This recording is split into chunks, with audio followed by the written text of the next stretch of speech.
Good evening, everybody. Welcome along back to another edition here of the Gun Down UK. It is, of course, episode 3 of Arsenal Anger Management. Not sure what to be angry about this week, but considering our victory over midweek, it's not going to be too bad, actually. I've got a very high-profile guest. I'll actually have 2 high-profile guests coming on. One will be coming on later on, but for now, I've been on this guy's channel now a couple of times. Absolute legend, Rashid from Arsenal Revolution TV. Big up, Rashid. Hope you're doing well, sir. Hey, big up, man. Are you a DJ? Are you a DJ, Carl? Because that beat was sick. No, That that's beat not. was sick. That's that. You can thank YouTube Music for that. No. That's not my. That's not my music. That's not my music for it. Anyway, make sure you smash the like button, guys. Hit the subscribe button while you're at it. Tell all your friends. Follow us on all our social media platforms and follow us on Instagram. We are currently live as well, so make sure you check us out there. Rashid's link for his YouTube channel is down in the title. Make sure you go check him out as well. You're on 550 odd subs, so the road to 1K for you is well and truly more than halfway there. So what phase are you in? But yeah, so good to see. It's good to have you on, mate. Much appreciated. We've got a lot to digest to get through. We've got the new sporting director. Apparently it could be coming to Arsenal at some point. The state of the club is still in an absolute state. The clue's in the name there. We'll have the previews, and we'll have the preview as well on Sunday against one of the most dustiest Man United teams I can recall ever watching with my own 2 eyes. But first thing first, I didn't do a review of the PSV game because I always leave it till Thursday to do this type of show. And I was expecting to be on here either very disheartened or very angry because we kind of knew this would happen. Arsenal pumped PSV 7-1. And anybody who did my watch along saw the shock look on my face every time the goals going and thought, what's going on here? 3 shots on target in the last 2 games against West Ham and Forest. And then we go to PSV and bang in 7 and have 8 on target. Yeah, it doesn't make sense. The lack of consistency with this team is absolutely mind-boggling. But what was your thoughts on the game overall? I mean, we're not complaining. 7-1. We'll find out who our punishment/reward is next week between the 2 Madrids. But what was your take on the actual PSV game overall? I didn't know that PSV were gonna play the way they played and try to open us up, which was their biggest mistake. I think that we've won. Look, let's start with the positive. 7-1 is not easy. It's not to score 7 goals. It's not. Brilliant performance from players like even Rice. I'm a bit harsh on Rice, because I feel like he's a big problem in our midfield. But I think like he did very, very well. Nearly all the players on the pitch did very, very well, apart from maybe Moreno. He just scored a goal. Apart from that, what did he really do? But the others, I think we all played well. The whole team played well. I think Skelly's a problem when it comes to. I love Skelly. Skelly's a great player. Going forward, Skelly's amazing. But like these red cards that Skelly is getting, it's a problem because it's repetitive. This problem is repetitive. He hasn't done it for the first time. What is this? The third? Is it the third time? Yeah, Or maybe the second? time. Yeah, third time. Yeah. It's either the third time or the second. But He's had 2 red cards, but this is the 3rd time now where he's been very, very agonizingly close to having a 3rd. Yeah. And let's be real.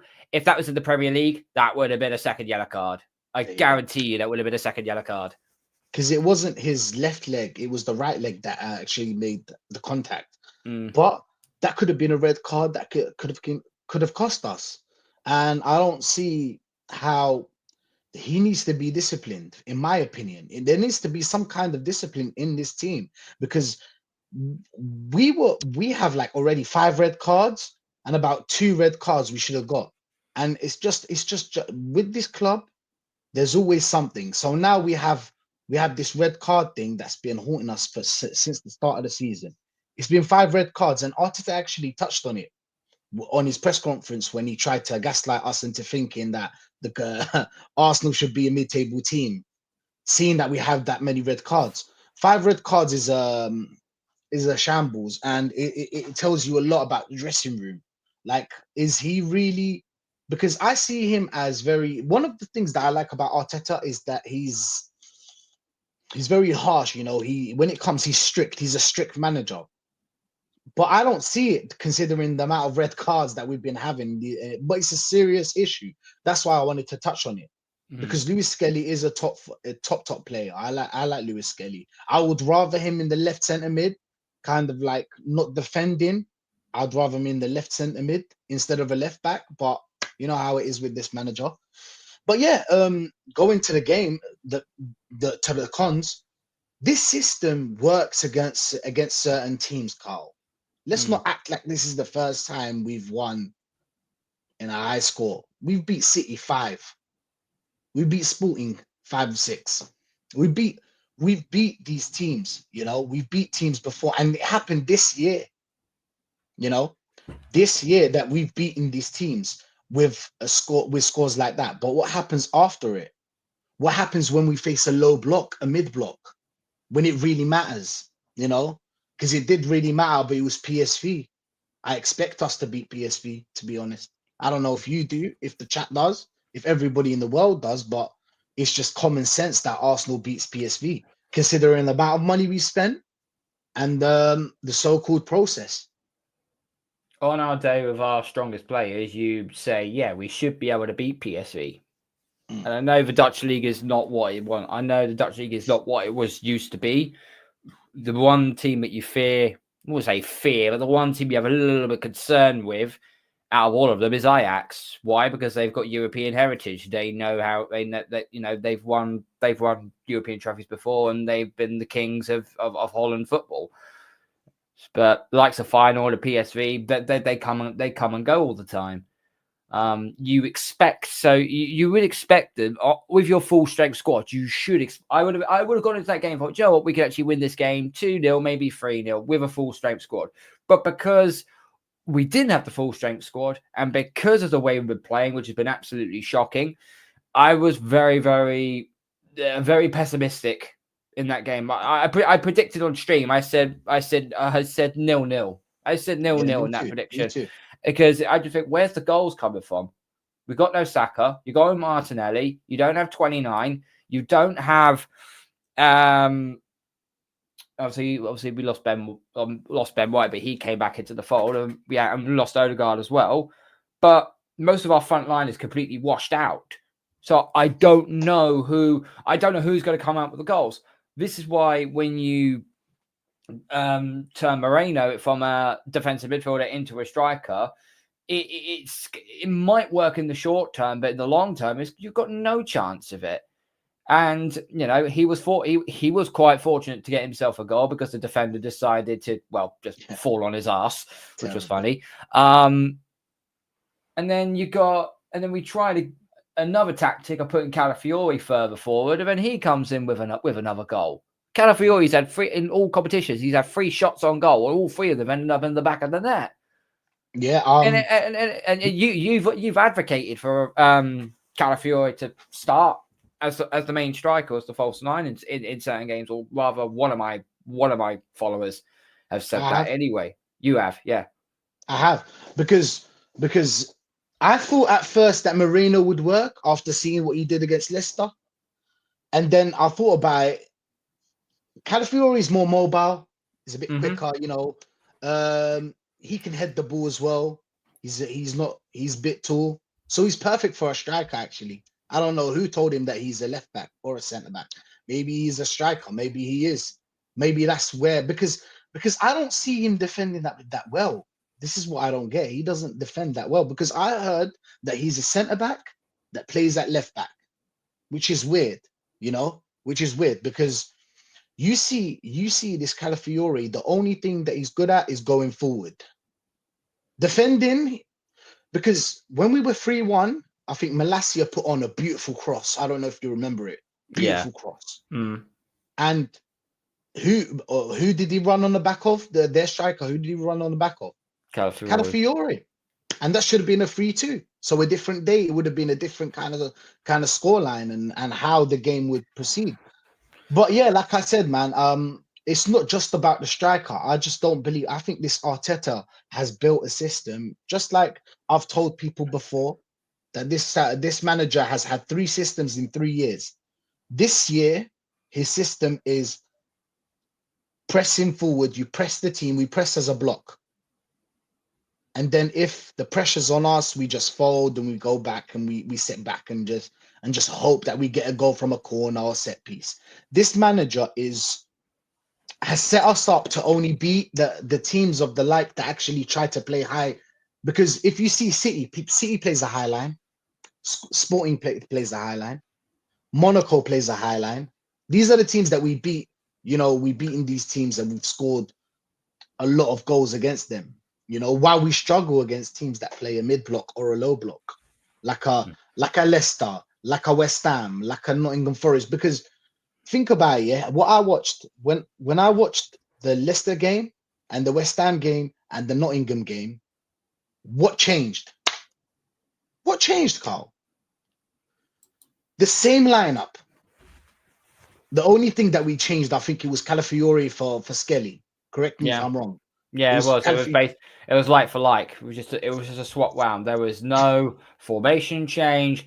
There was no throwing a spanner in the works for the opposing team. Like if they say, if they just said they played a 3-4-1-2, no 3-4-2-1 or something, and they put Calafiori up as the false 9.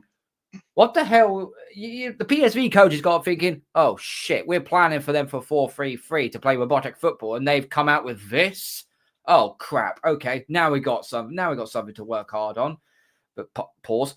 But Arteta got his plan worked. It was spot on. It worked consistently. The first goal was I thought outstanding from. I thought the first goal was outstanding from Rice, how he whipped that ball in, and yeah. And it was a great goal, a good header from Julian Timber at the back stick. It's it was sort of open play goal that we've been screaming out for a long, long while.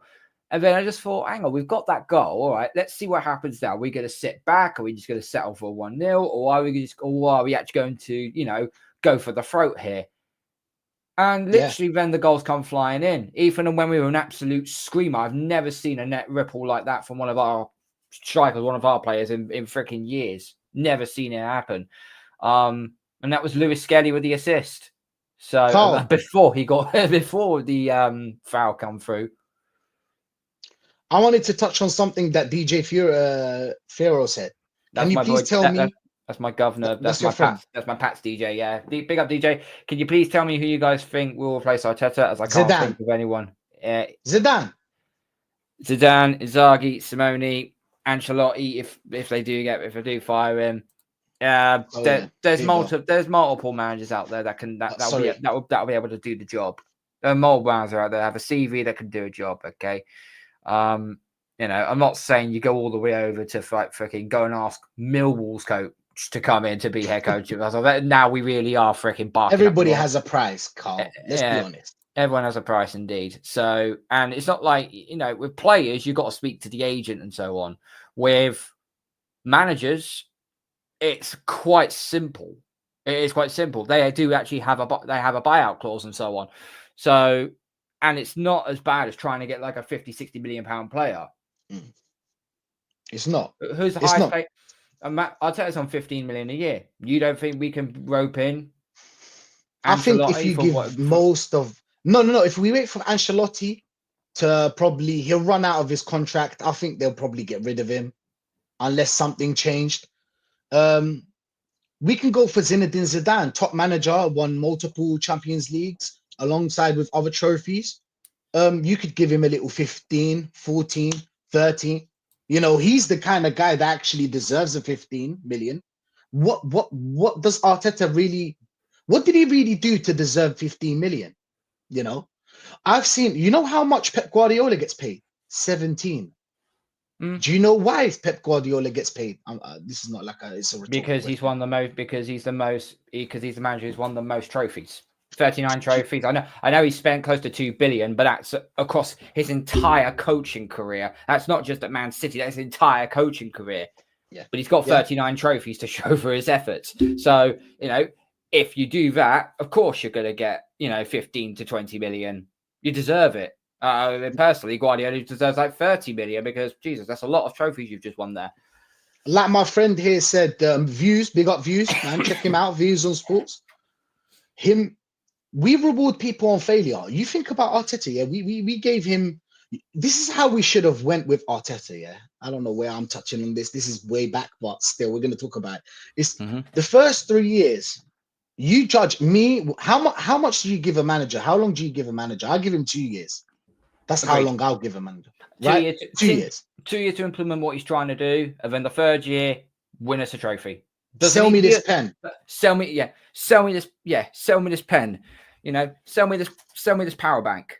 Do what you need to do, and if you don't, you're out.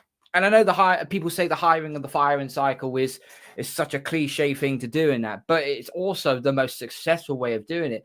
Chelsea have done it. City have done it. Real Madrid have been 20 managers. Look how many Champions Leagues they've won. They've won 15. Yeah. It's stupid. I'll tell you, there's 10 transfer windows and we still haven't got a gun man. Yeah, well, once big up AFC. Once Aaron comes on, we'll let him have it. We'll let him be the speaker because he did it. He said a lot on his show. Big up to Aaron from Arsenal X-rated.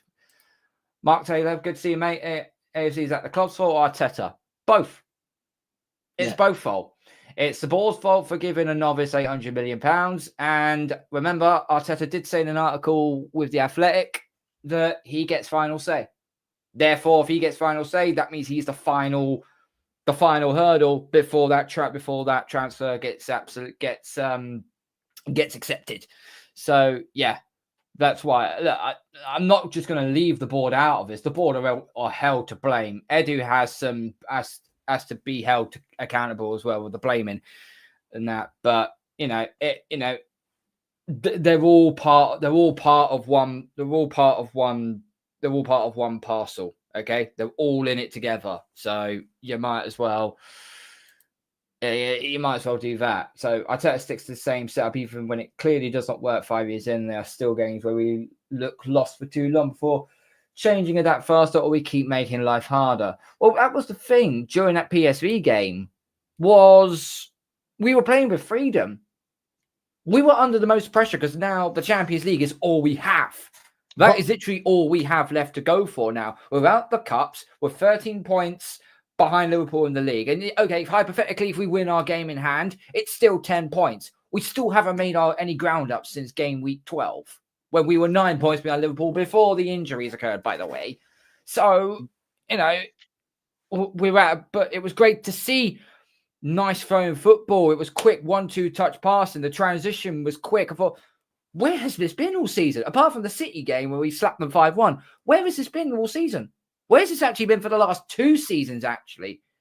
Because when we had 9 points, because I think it was 22-23 season, when we were 8 points, 8 points clear, 9 games to. Where is he? Where's he said? Put Mark Taylor on. Put him on. Come. Where's he next? We have players out injured and other players out of form. It clicked versus PSV. Let's hope we push on. The shit happening at our club is due to KSC. Look, KSC has been in charge of this football club since 2011. And no matter how, I just kind of think that if we could, we could continue to bash the ownership all we want. But at the end of the day, they have full control of this football club. They ain't going anywhere anytime soon, unless a Russian comes in or a Middle Eastern billionaire comes in with stupid amounts of money and they say, "Hey, here's 10-50 million, we'll buy you off Arsenal." Then they'll accept it.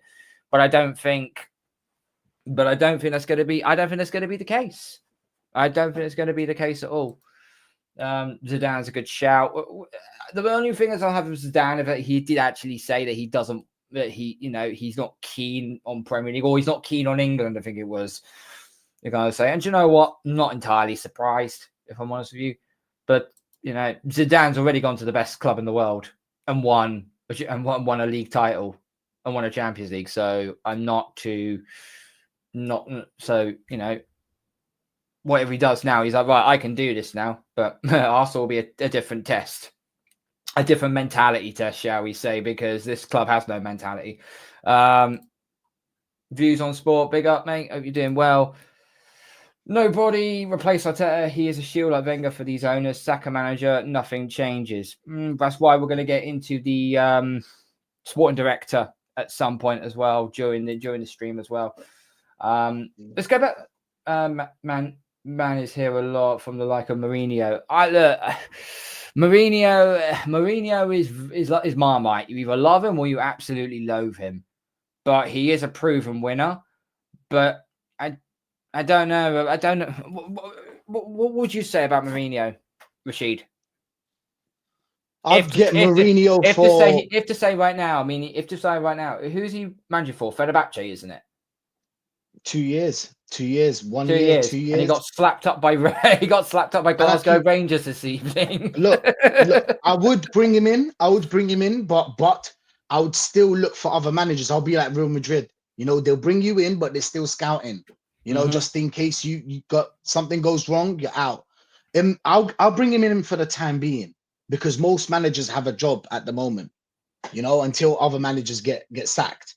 But I'm hearing, of course, if you want, it's your channel. Mark Taylor wants to cook us. If you want to invite him, it's your show. If not, I'm not going to do. This is not a call-in show. The call-in show is always on the Saturday night. I always do a call-in show on the Saturday night. So that will be the time if he wants to pop on. I'll tell you, with the guy, open your eyes. He is not the issue. It's not so email much, me. It's not so much. It's not so much as that he is not the issue. It's the fact we have seen this play out now for so many years. I can tell from a coach if you are legitimately going to take this team to the next level or take us far, or you can only get to a certain point, and then it's like, no, that's it. You reach a point. We've all said this on our side of the fence anyway. What we've said, he is the Spanish Brendan Rodgers.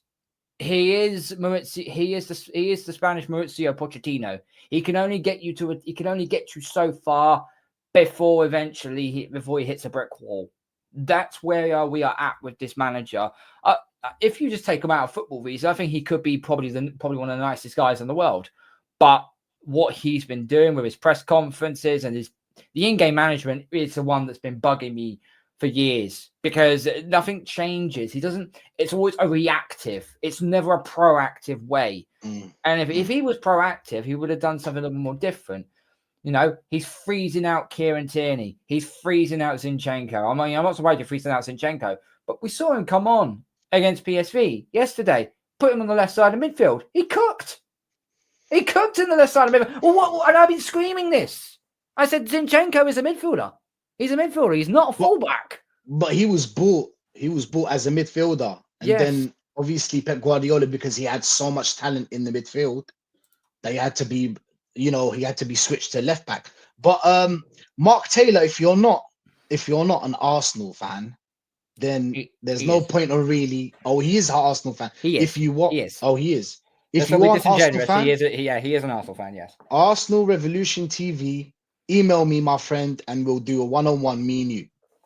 All right. But yeah, going back to the Arteta thing, that's a long story, because I've seen a manager like Klopp. Even if I take just the 6 years, he's more successful than Arteta. Just the 6 years. The third year he won a Champions League. This manager, it's been the 5th year. We're still in the Champions League, but we know how this club rolls. We've seen last game that if PSV took their chances, it would have been a different game. They started off better. They would have been a different game. But I don't know. It all depends. It all depends on this Arsenal North Bank podcast. Also, I've never outspent Real Madrid in 12 years, Man City in the last 5 years. Oh, you mean outspent? I think is what it means. Yep, we have. So, taking the club from the trenches from 8th to 2nd, bringing in a record revenue over 600 million. We're not accountants. We're football fans. We want to see our team win. We want to see our team lift a trophy. You know, that's all we have been That's all we have been after. That's all we have asked for, because that is the whole point of elite sport. I don't watch my New England Patriots and say, "Oh yeah, I'm glad to see them play. I'm glad the revenue's coming in." No, fuck that. We're 6-time Super Bowl champions, for crying out loud. I want to see us go back to the big dance again. That's how it is. You should get Lee Gunn on your channel. Big up Lee, man. No chance. I am nowhere in that ballpark yet. Nowhere. And the minute I see him, I probably will shit myself. But anyway, you guys have zero idea. Mark, listen, if you want to have a debate with Rashid, then by all means. But listen, I have a recording show on Saturday. So if you want to have your say, have your say. I'll tell us the second lowest revenue to wages percentage in the league. What's that got to do with winning trophies? I don't care about his wages. Here's the thing, Mark. He's got 15 million. He's got one FA Cup to show for his name. Do you know? And he's also he's not in the top 10 managers of who has spent over £1 billion and has won trophies. Okay, Mauricio Pochettino has won 3 trophies, spent over £1 billion in transfer fees. We could go on a list. The difference is, though, is that the list I will give you, every single manager that I will name have gone on to win major trophies. Pep Guardiola, Jose Mourinho, Carlo Ancelotti, Inzaghi, Diego Simeone, our ex-manager, Unai Emery. Even Massimo Allegri, the former Juventus coach, has won 15 trophies and spent £1.5 billion across the entire board. So, as much as you could say that, I'm not ready to see this manager spend another 250 million on players again, knowing he's blown nearly 800 on, 6 or 7 players that have turned out okay or good, and the rest have turned out to be absolute. He had 33 signings, by the way. 33 signings. I think 5 or 6 players that are decent. I think 3 of them, though, were loans. I think 3 of them are loans, though. 2 or 3 of them are loans. Okay. So I think that's the case. The players have been shown nothing but negligence. No, the players. They've sort of like down tools in a way. Although we didn't see that on Tuesday night, but maybe they just know. Maybe. In your heart of heart, you know that you play for a club, you're fighting for the badge and you play to obviously get your wages there. But deep down inside, you have to look at it at the bigger picture and go, yeah, we're not doing great here. And they can tell when something's wrong. Players can tell if something is really wrong. We've always said this is why you need a captain that's very headstrong and has got balls of steel and actually has, more importantly, a voice. A huge voice, because if you don't have that huge voice, then it's going to be a problem. Odegaard is the perfect captain for this regime because A, he's such a pretty boy, and B, he fits the mold of what this fan base is. He's had one really, really good season, which has become an absolute, which is now certainly become an anomaly. And this is the situation where we're at now. He is a shield for KSC. Well, so was Arsene Wenger, and they binned him because he couldn't get top 4 anymore. So 800 million spent. You can't be in a rebuild when you haven't finished building. Yeah. Okay, Mark. With all due respect, mate. Come on. Calm it down, please. Just calm it down. Crockies care about Arsenal Football Company, not the club. They care more about the money. We care more about, revenue and gross of money and so on. And I know that we're a business now, but that you shouldn't have to bring that forward when it comes to the football, especially on the pitch anyway. You're saying that like sacking a manager never works. Funny how it's working for other clubs. Yeah, I mean it does. It's not the most organic way of doing it, but it is one of the most sustainable. It is one of the most sustainable ways because it's effective. It works. It does. Real Madrid and Chelsea have both sacked a lot of. Look, Real Madrid and Chelsea have sacked. They've sacked a lot of managers, but they've been the most successful clubs in the last 30 years. That's all I can say. Yeah, that's all I can say. I would love to see that. Yeah, you see, Jez, I'm gonna get Mark on my channel, and we're gonna have a little conversation. Yeah, I'm so we're far gonna have down a in the, debate. I'm so far down in the comments. I really am. So anyway, Big up Jez though. Big up Jez. the club want money, and the club want money, not trophies. Yeah, well, that's provocative, but we as fans, we demand more. Bringing Klopp or Pep, nothing changes. Bullshit. Bullshit. Nah. Bullshit. No, I don't agree with that for 1 second. Pep walks in, he makes 1 or 2 tweaks to the team, he gets his team over the line. He gets his team over the line. Oh, come on. I said Saturday night call-in show. Or send your email to Rashid and you can have a one-on-one with him. 100%. Bring Mark on. DJ, calm down, sir. Calm down. So we'll get the Pats pod back up and running next Tuesday. Absolutely promise you that, mate. We have one of the best young coaches in the world. We have the worst owners out there who don't care about our club. So why is it then, sir, that I was hoping to transition this into after the PSV, but we've kind of been disillusioned after the PSV was getting now. How come is it then that the owners have now decided that they're going after a new sporting director? And I know what you're going to say. Oh, but we don't have one. Cool. We don't have one because Edu knew something was happening. Edu wouldn't just leave consent. He didn't get sacked. He actually did walk. He didn't get sacked. So there had to be a reason why he had to walk. And it's probably because Arteta has got too much power. He has got way too much power in regarding of this. I'm also in the North Bank podcast. Yeah, I've listened to your show a few times. I've never. Your owners don't want trophies; they want money. Yeah, well, that as I said, what do you want me to say? What do you want me to say? In regarding of that, that's the owners. Of course, they're owners. They want to make money. Every owner, it doesn't matter what business you're in, it doesn't matter your football or construction or engineering, Bitcoin or whatever sort of business you're in. You want to make money because that is your prerogative. But when it comes to a football club, you can put all the business to the money side of things. But it's a two-way street.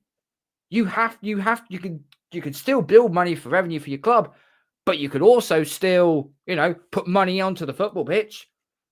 Help this team be successful, because the more success you get, the more money you get. And the more money you get, the more best, fantastic players that we can achieve. Because what were we told when we knocked down Highbury to go to the Emirates? Oh, we're going to compete with Real Madrid and Bayern Munich, and we're going to get world-class players. Where the fucking hell are the world-class players? And if someone says Declan Rice, he's not world class. He's not. He's a very good player. He's not world class. He probably thinks he was class. We pay 105 million for him, but mostly that's due to the British tax as well. The British tax has something to do with that as well. Because come on, no Spanish. No, you're going to tell me Real Madrid or Barcelona or something like Inter or Bayern Munich, they ain't going to pay 105 million for Declan Rice. They're not that fucking stupid. They're not that stupid at all. I've gone too far down. Squad. He has not spent 1 billion. He has spent 750 million.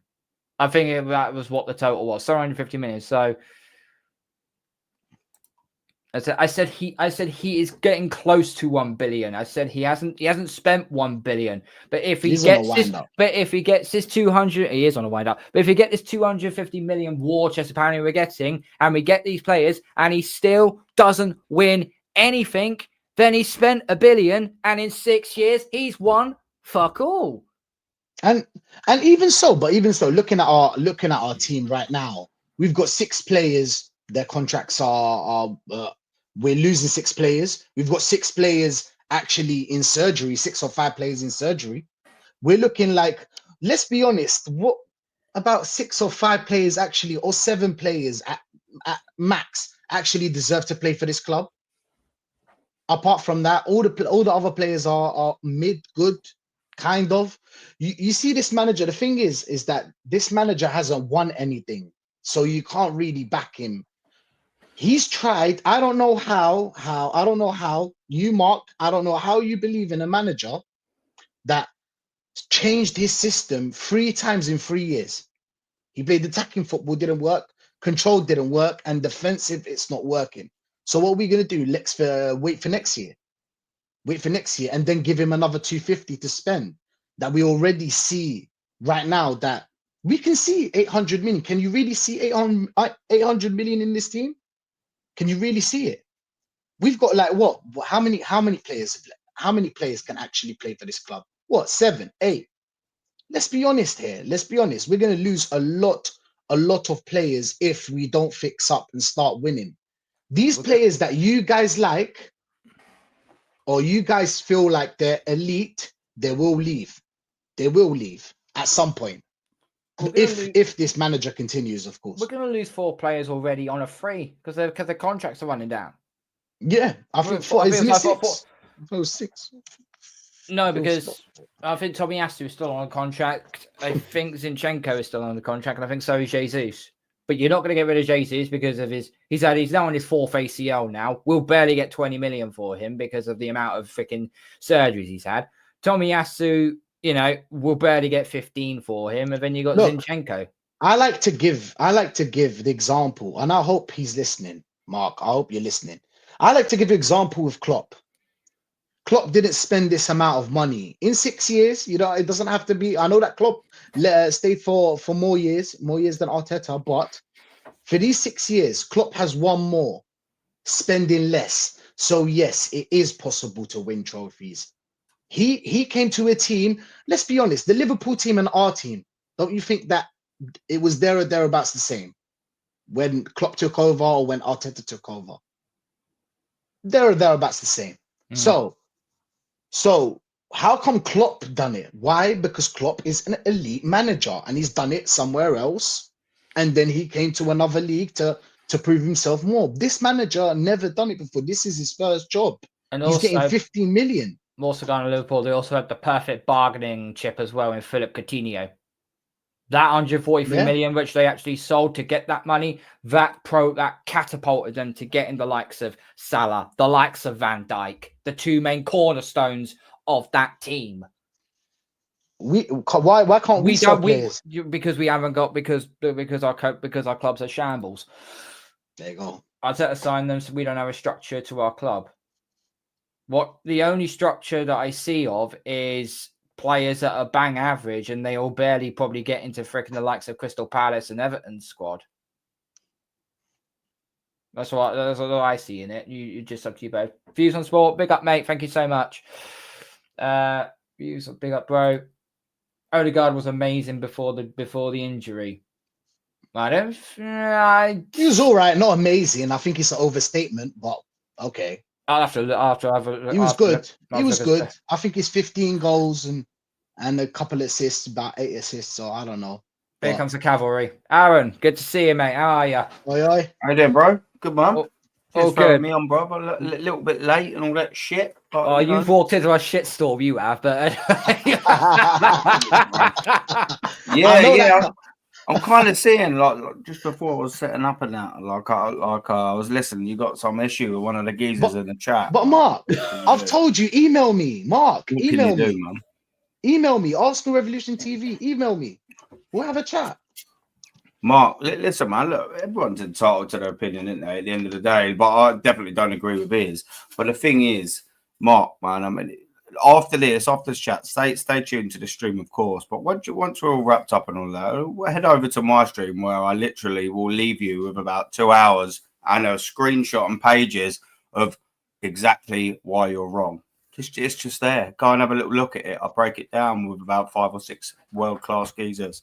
And if you come away from that stream still believing that you're right, then something massively disabled in your nut, mate. Like, it's just one of the two, isn't it? Do you know what I mean? Either way, big up Jez, big up Static. Big up chat, big up Carl, big up Rashid. How you doing? Thank you very much for having me on. No worries. Appreciate it. No worries. It was best to return the favour because obviously you jumped on the call-in show a while back, so this is your actual proper first-time debut on the show. So big up, bruv.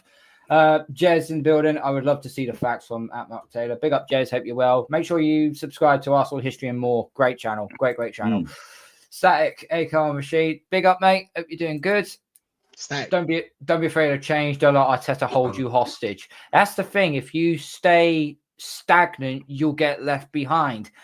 And the reason why I say this is because Arsene Wenger had that same sort of issue to the back end of his tenure as Arsenal manager. He was getting stagnant. It became one. We started seeing becoming one-dimensional, and if Plan A didn't work, we were destination fucked. So, you have to move with the times. It's the same with moving on with managers. I don't want to keeps on sounding like a repeated record again, but when you just keep hold of a manager for so long, you don't win anything. That not only does your quality of a football club starts dropping, but the mentality level of the fan base starts dropping as well. And once that starts happening, it doesn't stop. It doesn't stop until something clicks, and it's like, okay, now we need to start doing something. Saka managers work. Look at United and Spurs. Man United. Well, hang on. Spurs, fine. They're shit anyway. Let's stop there. They just got fucking bombed by AZ Alkmaar this evening, so let's not go there, right? But Man United, okay, they are in a bit of a fucking shit show right now. But they are still. Yeah, but it just means that they're still winning cups. They still win European trophies. That's in tournaments, though. In tournaments, you could win at that tournament on any given Sunday. It's down to the luck of the draw, and it's down to you performing. It's one game where you just go all out to get the win. In the league, completely different. It's a marathon, and United are not having sustained that for the entirety since Fergie retired.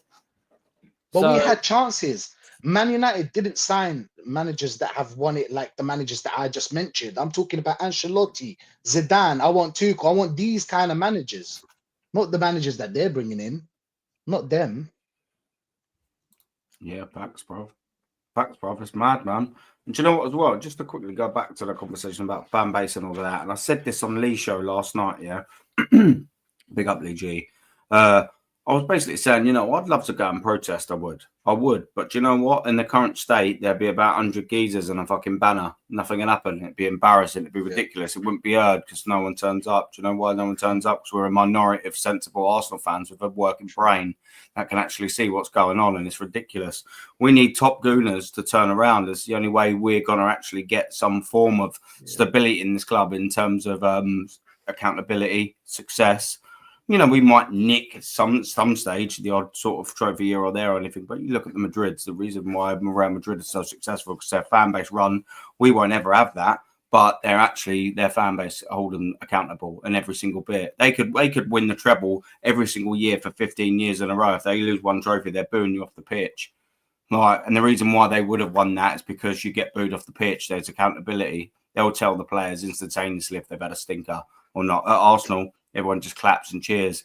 And before we turn people around, I'm not digging at you, Mark Taylor, but you are like people like you and your mentality is the biggest problem with Arsenal FC. You don't see it, and that's fine. Do you know, people can be deluded. I'm not even digging you out by saying that. Sometimes I don't see things. Sometimes it takes me a little while to see the bigger picture with certain things. Not with Arsenal because I've got my head screwed on. But mate, you just need to wake up, son. You're taking the blue pill, mate. Take a red one. Honestly, as soon as you wake up, you'll realise that fans with a mentality like you are the biggest thing and the problem with this Arsenal. We don't win a lot, and fans like you are the common denominator, along with Mikel Arteta. He's a loser, and fans like you are losers and all. You just are, and it breeds a systemic loser system in this fan base. They're all losers, and I said this exactly on Lee's again last night, and I'll regurgitate it. I'll tell you why you're a loser, and I'll tell you why your fan base, why all of your mentality is a loser. Because I sat there on 20th of May against Everton when we won 2-1 and we lost the league that day because that was the final game of the season. Oh, well, you are massively deluded, by the way. That was the final game of the season, and whilst the whistle blew and we'd officially lost the league that day, I was sat there, and the vast majority of the Emirates Stadium were up, roaring, clapping, second place. That's ridiculous, mate. That is, you telling me that you can finish second place and stand there and clap. I wonder if we'd done that in 1999 when we beat Aston Villa 1-0 and Nwankwo Kanu scored, but we lost the league still. Highbury weren't clapping and cheering. They just lost the league to Manchester United. What about in 2000? What about in 2001? But them 2 years were sandwiched between the double winning team in 98 and the double winning team in 2002. What we sandwiched in between? Fifth fucking place. And who knows next season? Loser mentality, Mark Taylor. You accept it or not, one day you'll wake up and maybe go, do you know what, that 35-year-old knobhead on Carl's channel was actually talking a bit of sense. But the problem is until you decide to wake up, mate, you're just sleeping, mate. Your brain is in absolute limbo. You carry on going buying Arsenal merchandise, spend 500 quid on vases.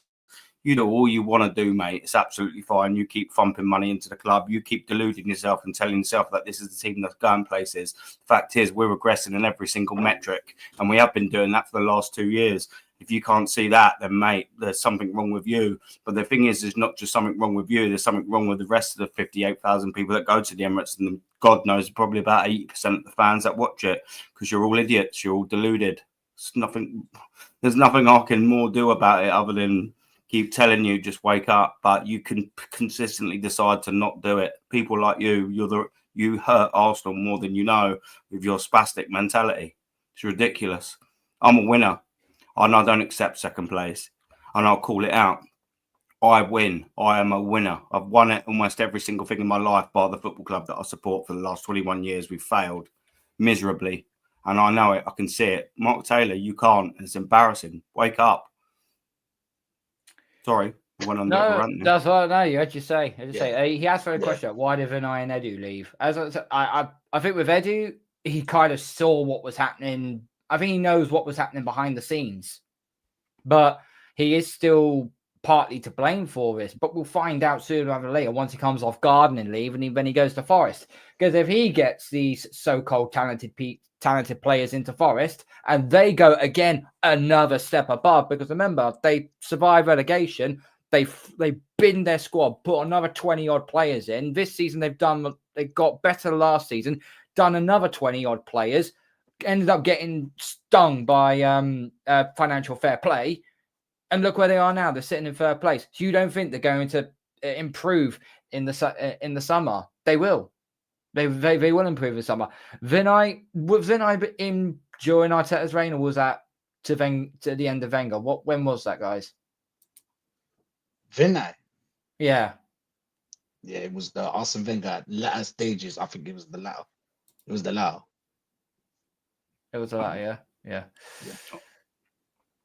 Yeah, I think he still was there. Who's that? Ben Cashero or whatever his name was. Yeah. I think he was still there. I'm sure he stayed there. I'm sure he stayed after. I think. Yeah, I'm sure he did. Was he in the Netflix? Was he in the Netflix series? I'm sure he would have been knocking on there or thereabouts. To be fair, I'm sure he's worked with Arteta. I thought he maybe only retired about 2 years ago. I mean, I might be wrong. I don't know that. I'm going on a little calculated hunch. I might be wrong there, but it's there or thereabouts. No, I remember him in the Netflix series. I think I do. I think I do remember him in the Netflix series. Yeah. Why did they leave? I don't know. Edu's saying that Arteta, apparently he wasn't happy with the contract that Arteta was given, 15 million for a manager that's won one trophy. Why? Why would you give him 15 million? You've got Pep Guardiola 17. I think Ancelotti's on 8. Inzaghi's on 5. Do you know what as well? Do you know what is the really frustrating thing? It isn't just the money. I mean, that's a massive part of it. The money, 15 million a year is absolute madness. But the timing of it is even more ridiculous. Like, he was running out of contract at the end of this season, his original contract. Why on earth wouldn't you give him till the end of the season? Let's get it right. We haven't given 15 million quid because Real Madrid were beating down Arsenal's door saying we want Arteta at all costs. Barcelona weren't doing that.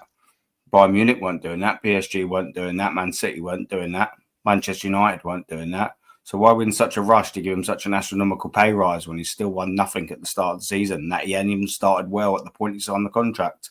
It's ridiculous. Like, and I'm talking facts. Mark Taylor might want to fact check that. This is for you, friend. There you go. What we doing here? Why have we done that? It's because this football club just cannot make very good financial decisions. They just don't. The facts are there. I'll tell you what, they don't make good financial decisions because they put Kai Havertz on 285 grand a week, Jesus on 260 grand a week. They give Odegaard a pay rise from 800 or 100 grand from 240 for doing nothing. They give Martinelli a pay rise from 35 to 70 to 180 with one good season. Why is Zinchenko on 150 grand a week who's on 30 at Manchester City? Why have they gave Arteta 15 million? Made him the second highest paid manager in the world, and he's one of the most least successful managers in the world. What are we doing here? It's madness. But we're just talking shit apparently.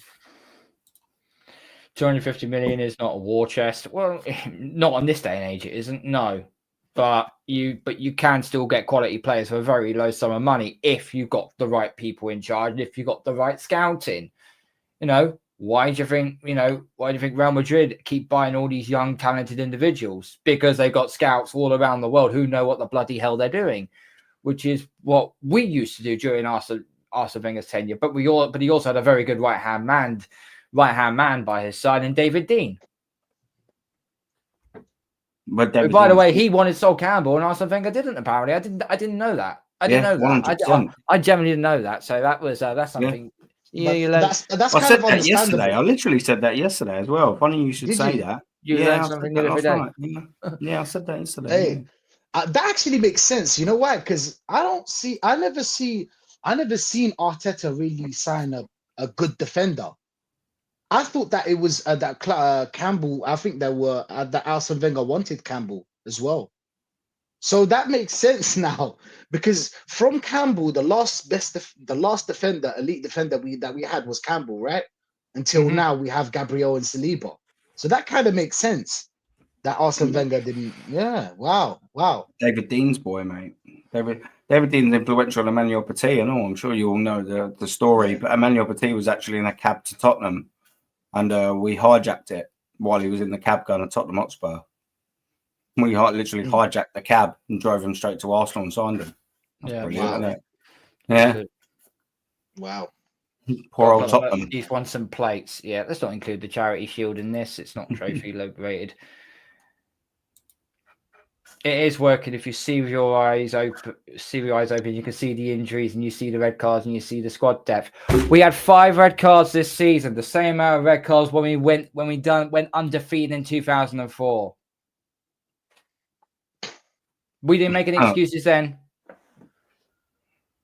Oh, mate. Now, this is the anger management coming out of me now. Oh, fuck's sake. Where's my fucking diary? Fuck's sake. And I'm not even starting on KSC. Look, we can moan and complain about the board all we want, okay? But at the end of the day, the board have given this guy 750 million over the last 5 years. It's not like that we haven't backed him. You're making a complaint about it because he hasn't been backed in this window in January. But the amount of players that he's bought and the deficiencies that these players have come by, it's come back to bite him. No wonder the owners have turned around and basically said to him, "You're not getting no money now in January. You have to work what you've got. Coach your way out." Yeah, he was apparently a good coach, and apparently one of the reasons why we got him. Well, 15 million and all of that. Well, yeah, 15 million. I expect a whole lot more coaching. But that's apparently why we got him. Apparently, he was a good coach. The only difference is everyone's like, "Oh yeah, he's improved so many players." Who? Gabriel. Maybe that's just a natural progression. Saka, probably a natural progression. But let's not knock him out. Let's just say them two. Who else? Let's go. I'm like, who else? Where's the watch? Who else? You won't bring me on. You know you're cooked, Mr. Taylor. If you want to come on, I'll send you the link now, and it'll be in your Twitter DMs in the next few minutes. So, you want to come on? By all means, we'll have this debate. Yeah, I was gonna do this on Saturday, but you're driven me to this, and the higher and the higher powers above me has basically said do it as well. So, all right, fine, do it. We'll be polite, obviously. Do you know what I mean? Of course. Yeah, of course. But yeah, listen, man, this is a never-ending cycle with this club. Okay, it's never ending. Okay, we can see this whole I didn't used to hear this, that it was actually the board's fault. Do you remember, like, the past 3 years? I never heard them say once that it was the board's fault or he's not being backed. Now they're using this excuse this year. Do you know why? Because they ran out of time, Aaron. It's been 5 years. Do you remember when they told us 5 years? Okay, Mark. Do you Okay, remember? Mark, the link's been sent. The link's been sent. When you come on, please be respectful. And Rashid and Aaron will also be respectful in return. Okay? Let's not turn this into a fucking slanging match. Let's not turn into a he said, she said shit slinging fight you'd find in the school cafeteria. All right? Let's keep this respectful. Let's keep this mutual. Right? Yeah. Of course. Okay. Of course. So, but this is new. This is a new thing. Do you know what I'm saying? It's the new thing, Aaron, because we never used to hear it. You know why? Because now, after 5 years, the time is up. Everybody's thinking now, hold on a second. Nothing changed. We haven't won anything. And our squad looks worse. So now people are starting to panic. Obviously, panic stations are not this year. I think next year, Aaron, I don't know if you agree with me. I think next year will be the final straw for Arteta. I mean, bro, it should be this year. Like, I mean, it should have been last year. I'm sorry. I mean, it should have been the year before. Should have been the second. I mean, I'd have had him out after the first 8th place finish. Like, not the first one, you know, whatever, you know, he took over. I'm not on about, you know, the half season that he had. The fact that, you know, he finished 8th the second season after signing Willian and then saying that we're going to win the Champions League in 3 years. How did that work out? Didn't even qualify for it in that time, or just about did. How ridiculous is that? Like, this is the nonsense he must tell people. Can you imagine he told Willian, come to Arsenal and we'll win the league in 3 years? What has he told all the other players he signed? Like what nonsense is that? Like, you go, oh yeah, we're going to win the league in 3 years. Like, you finished 8th twice in a row, and then you bottled a 4th place to Spurs. Like, absolutely humiliated 3-0 at White Hart Lane or whatever their ground is. Aaron, like, he's a professional con artist. You know that already. Yeah, he sold us. He sold us a dream that he has 72 formations. Frank Abagnale, mate. That's who he is, mate.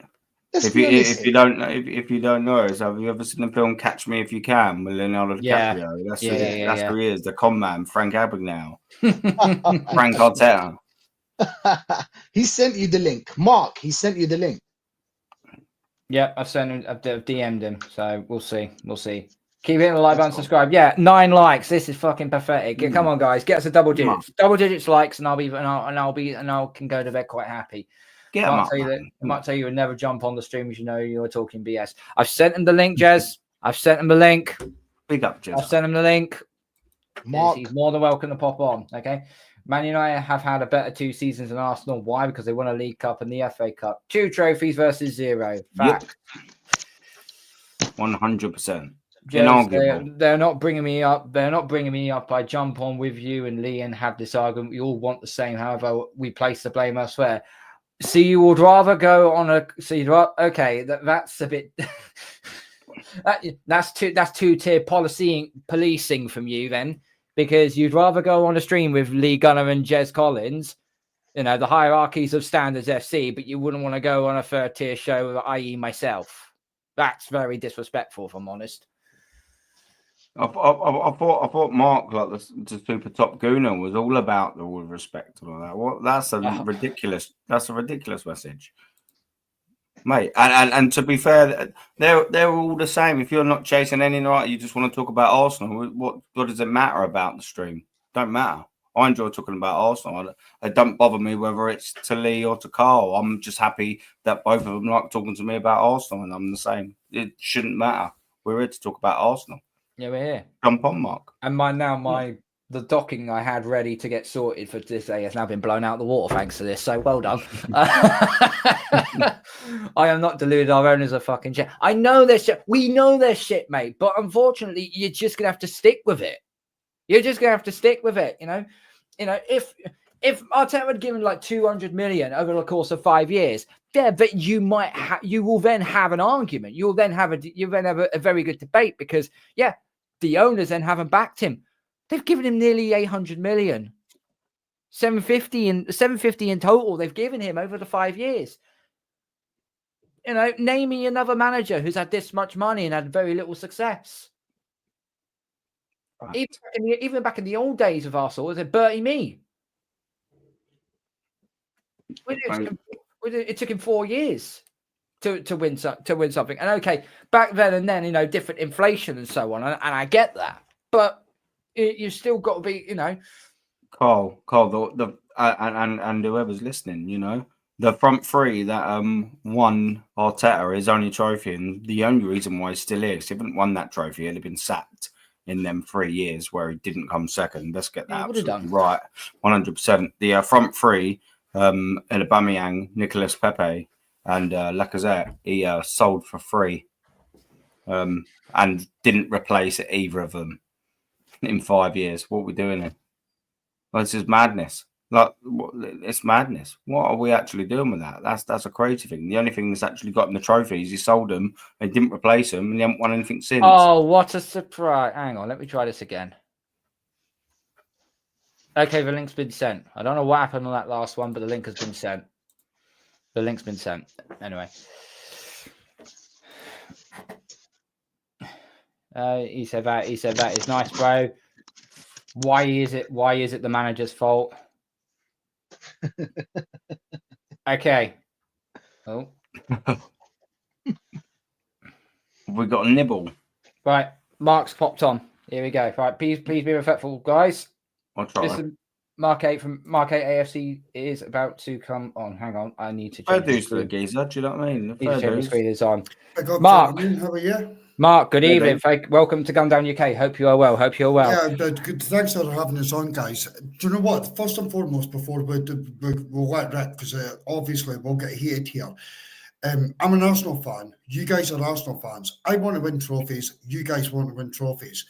The pathway to the trophies, I just see a different way to you. That doesn't make me deluded any kind of way. It doesn't mean I'm a spastic, which is horrendous thing to call anyone. I have a son with sensory issues, so bro, using language like that at me is like, that'll trigger me instantly.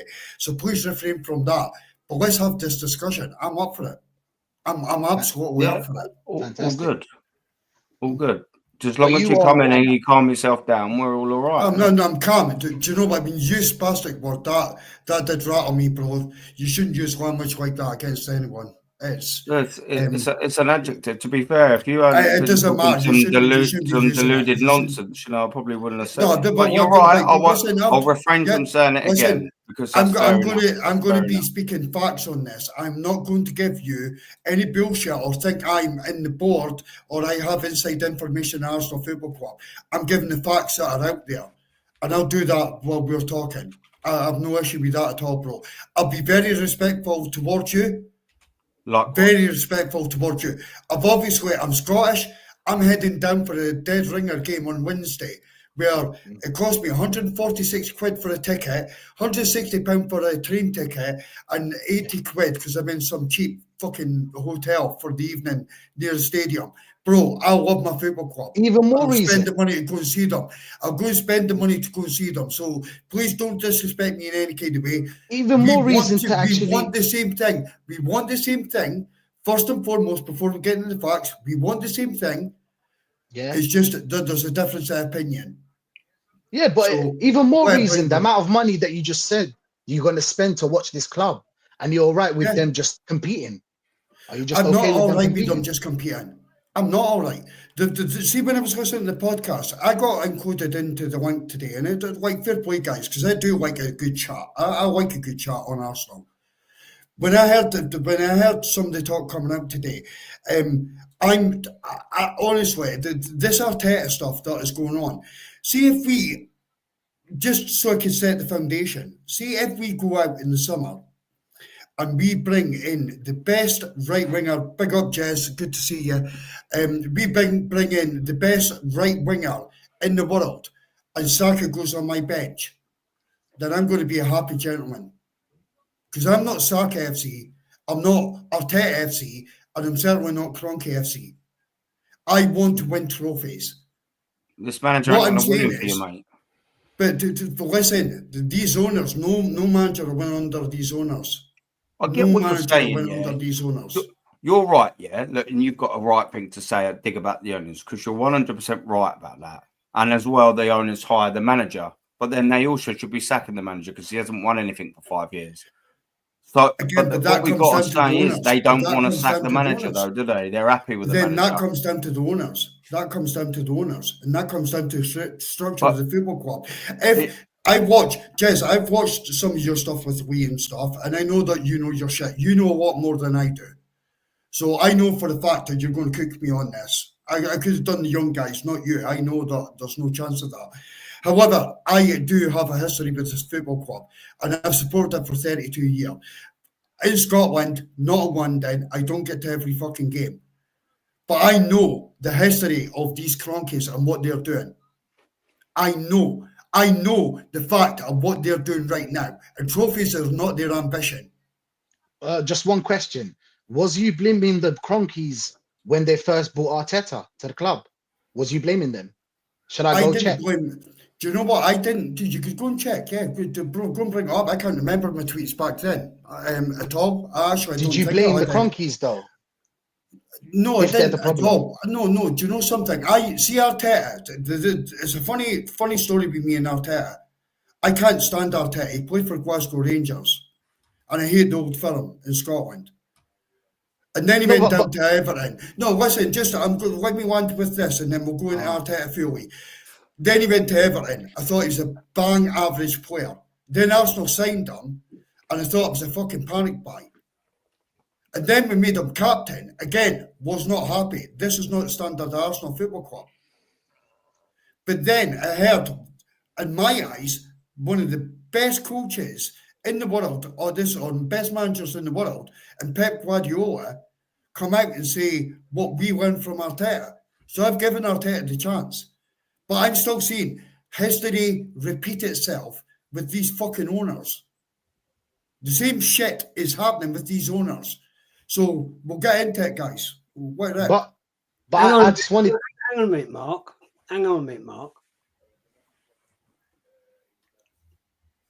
How many managers have the Cronkies signed? The Cronkies, well, depends what you're classing. Is that in full ownership? Is that in full ownership or like before? No, it is. Two, regardless. The answer's two. The answer is two. It's only it's Emery and Arteta. Two. They've Emery signed and Arteta. Emery, and they've signed Arteta. Yeah. Right. So let's put facts on the table right now. Right. Yep. Facts. Right. When Wenger went 2018, we brought in Unai Emery. Who in his first season got Arsenal to a European final. Yeah. Okay. Yeah. And we finished where in the league? We finished Fifth. off the top of my head. Fifth. Finished fifth. Fifth. Right. Right. Okay. So behind Liverpool. we capitulated against Chelsea in that European Cup final, right? We then go into his second half season and he's sacked, or we bring in Arteta, right? Yeah. Right. Hear me out. This is facts. Yep. We bring in Arteta, right, in December, I think it's 14th, something like that, 4th, December the 4th, something like that. And we go on, and everybody's gassing it up. This is going to be the big thing. This is next Messiah. We went 8th, and he got rid of the cup-winning team, which by default he won. By default, because that's what his team. That was Unai Emery's team. He then subsequently has got rid of nearly bar 2 players out of that squad. Martinelli. And Saka. Hang on. Martinelli, right, who is regressed under this manager, right? Now, if you want to, like, I had a debate on Aaron's show tonight. Aaron had all the facts and figures there. I did. Yep. Of what he's spent, what he's lost. I think, if my memory serves me right, Aaron, you correct me if I'm wrong, he has thrown away, Mark, 385 million lost in players transfers. Now, I'll let you. I respect your comment. What you were saying about he's not been backed. Right. So let's work the figures out, shall we? Let's work it. Yeah. He's spent £750 million since he's been here, and he's lost 385 million on players that we could have got money for. So let's not be thick about this. That is bad business. Right, Now, okay. so you can't sit here and blame the Cronkies. The Cronkies have given him everything he's ever wanted. He's wanted money, money, money. Do you not think, Mark, that maybe in the January transfer window, the Cronkies have turned around and said, no more. Go with what you got. That's not blaming the Cronkies. The Cronkies have said, £750 million in 5 years. You've thrown away 385. You sort it out, fella. Floor is yours, sir. Right. Also, to just quickly, sorry, Mark, to just very, very, very quickly cut that as well. So I'm going to have to write some of these points on Jez has made them. So but on you go, that's cool. I'll be 2 seconds as well. What Jez is saying as well is not only is he spent and I believe largely wasted $750,000. He had that squad. When what Jez was saying about sales, that squad that he sold was worth 536 million at the time of writing. He only recuperated 153.6 million. That was a total loss of 382.4 million pounds. So 385. Aaron's got the problem, and this is just all facts. Go watch my show; it's all there. The problem is what we're saying is we've got 5 years worth of reference there and proof and facts. The evidence is all there. He can't sell a player for shit, and he can't sign one for shit either. Like we've signed 32 players and only 5 or 6 of them have been any good. That's terrible. That's not a good metric going forward. Do you think that in the summer that's the right geezer thinking we're probably going to realistically sign 6 players, and on that fact and that metric we're probably only going to get one of them right out of the 6? Yeah. Right, fair play. Right, can I come back just on Jez's point of the 2 managers? Yeah. And he's absolutely right. That's the first point I want to pick up. Why did we get rid of a winning manager in Emery? Why did we do that? Obviously, the reason for that, and the real reason for that, is Emery was not going to shield this board and this ownership at all. Arsene Wenger did, and the same thing is happening with Mikel Arteta. He's shielding them. Arteta has been given 50 million. I could go into that per year why he's getting that. I could obviously do that, and I will do. But I have no issue with that at all. But the only reason that we got rid of a winner in Emery is because Emery will not be that shield for this board or these owners. So that's the problem there. I will come back at the 385 million wasted, and also some of the players that Arteta did want to sign who he couldn't sign. But when I was listening to the podcast, which was really interesting, and I use this analogy all the time, when we got told we were moving out Highbury, going into the Emirates, we were there to compete with Real Madrid. We could all compete. We could all agree with that. Back then, although he was a Man United player and he moved on to Real Madrid, I love David Beckham. I grew up on him. But I was told back then that we would be signing players and be able to afford players like David Beckham.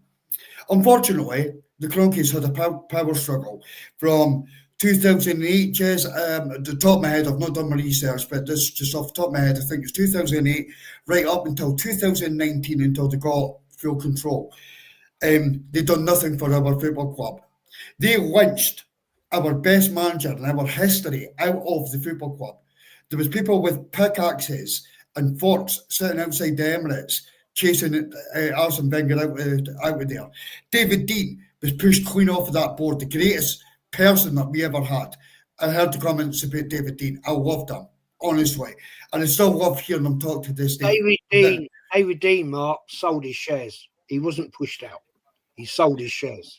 Yeah, fair enough. He's made money off it, but David Dean was unbelievable. What he done for our football club. He sold his shares. Yeah, no, that's fair enough. Right, okay, fair enough. So when we're going back on, the cycle's still happening. It's happening under Arsene Wenger. Emery's sandwiched in between. He gets a very short period of time. Proven European winner. He could go and get you a cup competition, etc. The Cronkies don't want that. Now, I never paid attention to finances, right, until this shit with the Cronkies. No, they just I let you on, bro, so please let me on. Interrupt you here. You've missed a major part out here. Right. You missed a major part. What happened was David Dean sold his shares to Ismanoff. Red and white. That was the two power struggle between them. He wanted to buy the club. He had a 48% shareholding in the club. Yep. Right? But lady, whatever her flaming name is, I can't think of her fucking name. Was it Margaret? I remember that. Yeah, I remember that as well. Nina Bracewell. Was it Nina Bracewell? Yeah, Bracewell. Nina Bracewell Smith. That rings a bell. Nina Bracewell Smith, that's it. She sold her shareholding, right, to the Cronkies. Yeah. What happened then was Ismanoff, who wanted to take over the club, right, lost his shareholding. And if you think about it in retrospect, now what happened with Russian oligarchs? Yeah, but Abramovich, I said this last week to someone. Probably a good thing, because Arsenal would have been in a shit show. But the thing is, Mark, you cannot deny what the Cronkies have done. They have given Arteta everything he wanted. Right, this is the point I'm where guys, right? See the way from my and it's not a weak mentality. I'm not buying any Arsenal merchandise. I always do. I buy it for me and my son every year. Home shirts, away shirts, etc. If I don't go to a football match, someone else does. That is not going to make a difference. There's 500,000 plus waiting in the red membership just to win one fucking ballot to get into our football club. That's not going to make a difference. What will make a difference is, as you said, it's not one person turning up outside the stadium with a banner saying Cronkies up with a small flare. It's taking an army of us to actually do that. Trust me, bro, I'll send you the pictures. If it starts happening, movement happens, I'll be straight down from Scotland to do it. 1,000,000%. So I'm not that fan.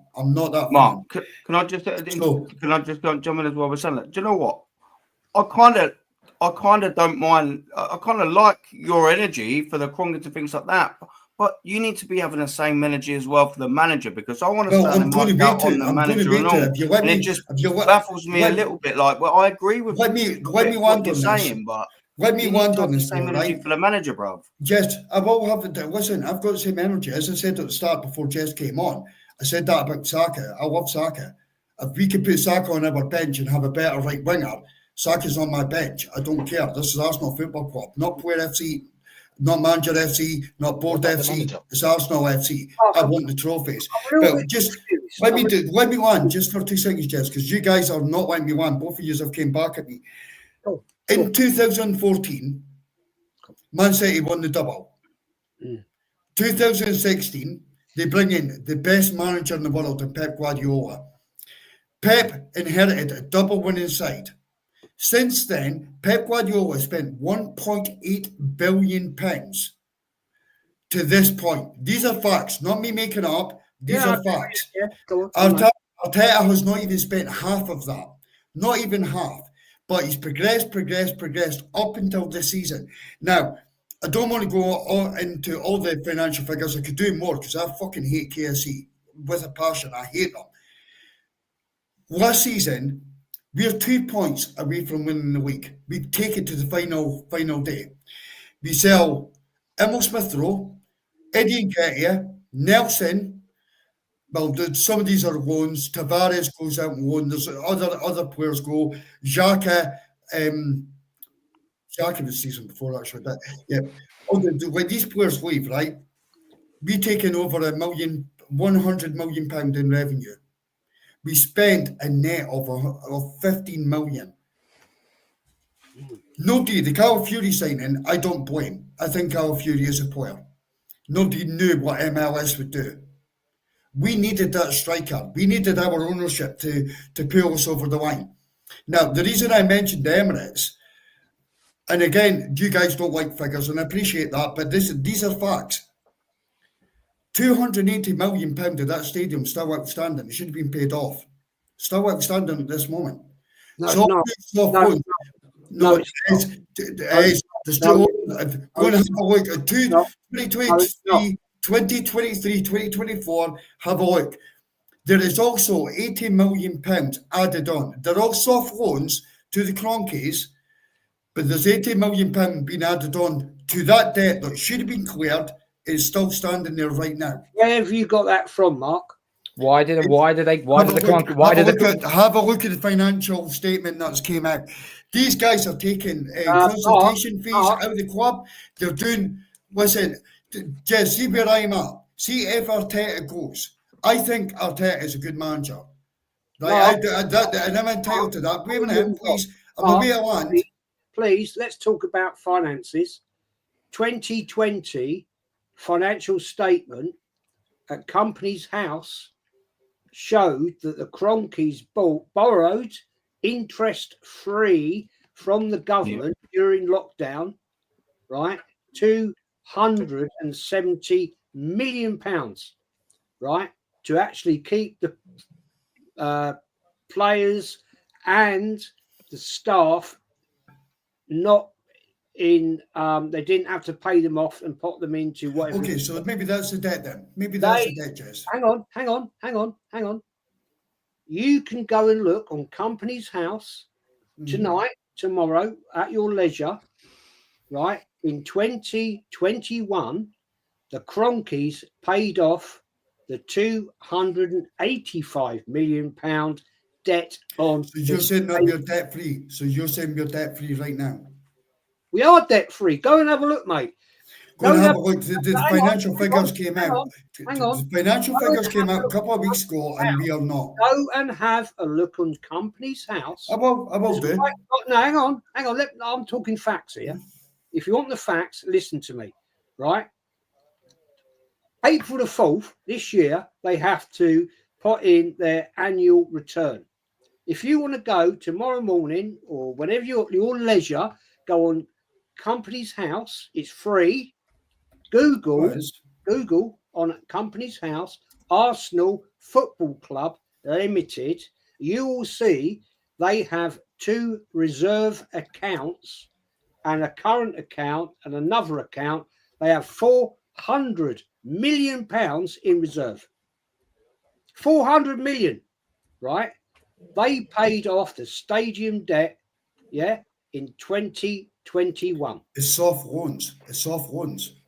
Yes. So you're probably reading 100% right. It's soft loans from the Cronkies. Barclays Bank and the Royal Bank of Scotland had the 2 mortgages on the stadium, Emirates, and they paid the Cronkies. Josh Kroenke made a statement to say, I am paying off the mortgage on the Emirates stadium. We are no longer in debt. So Arsenal Football Club, FC, right, Limited, now own that stadium. Yeah.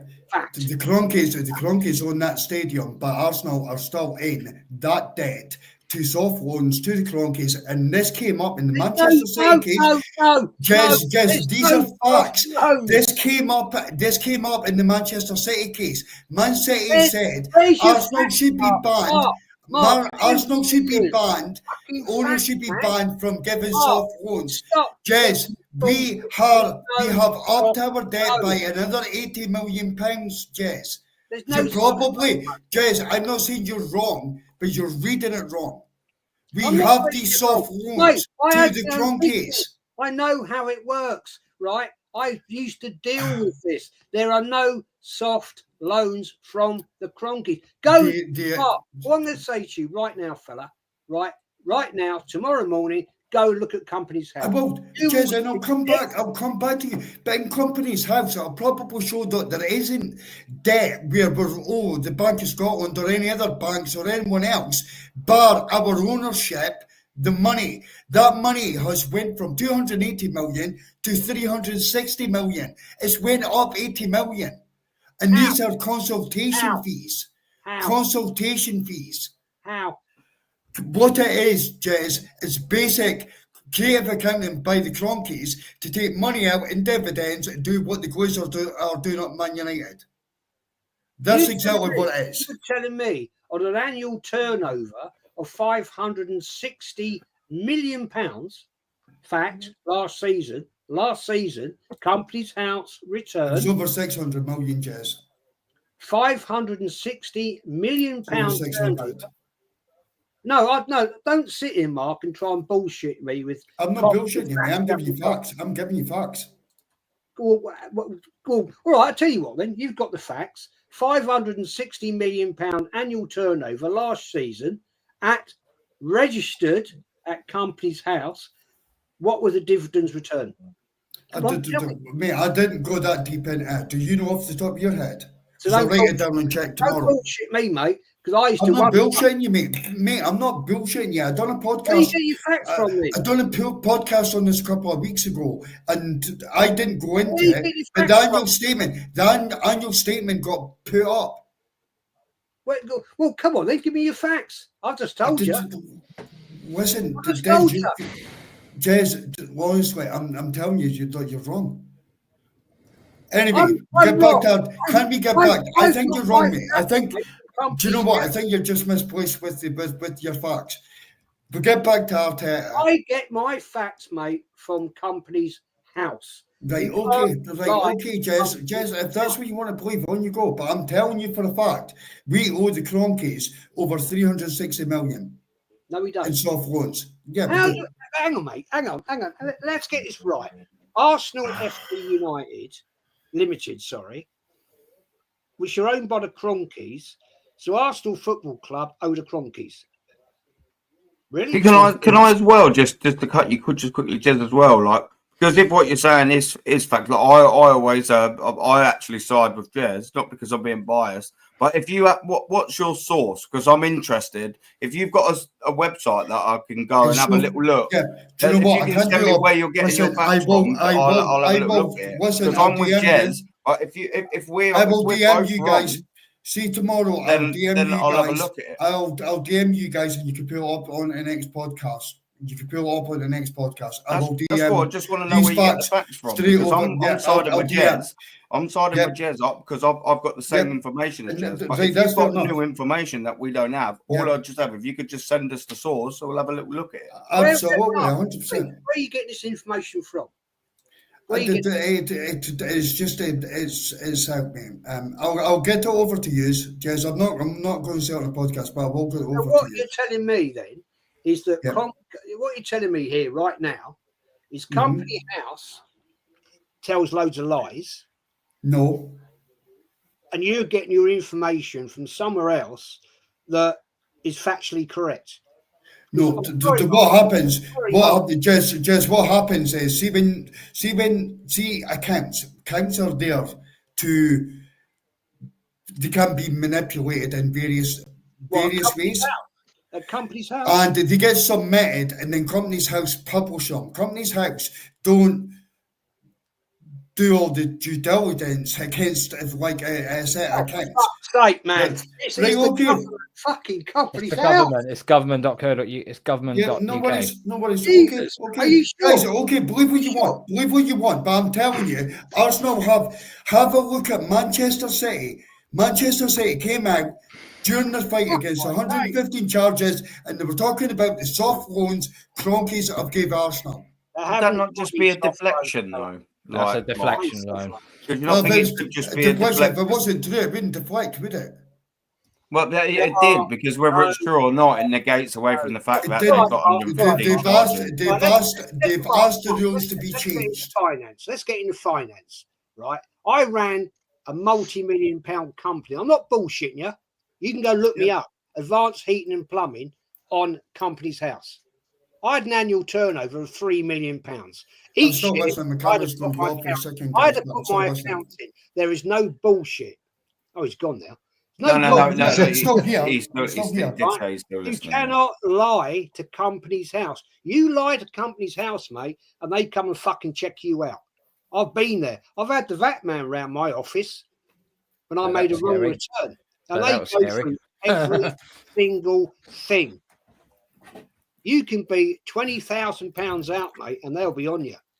So don't give me all this bullshit about. Jez, I'm not giving you build. Jez, listen. Football's about opinions and what happens, right?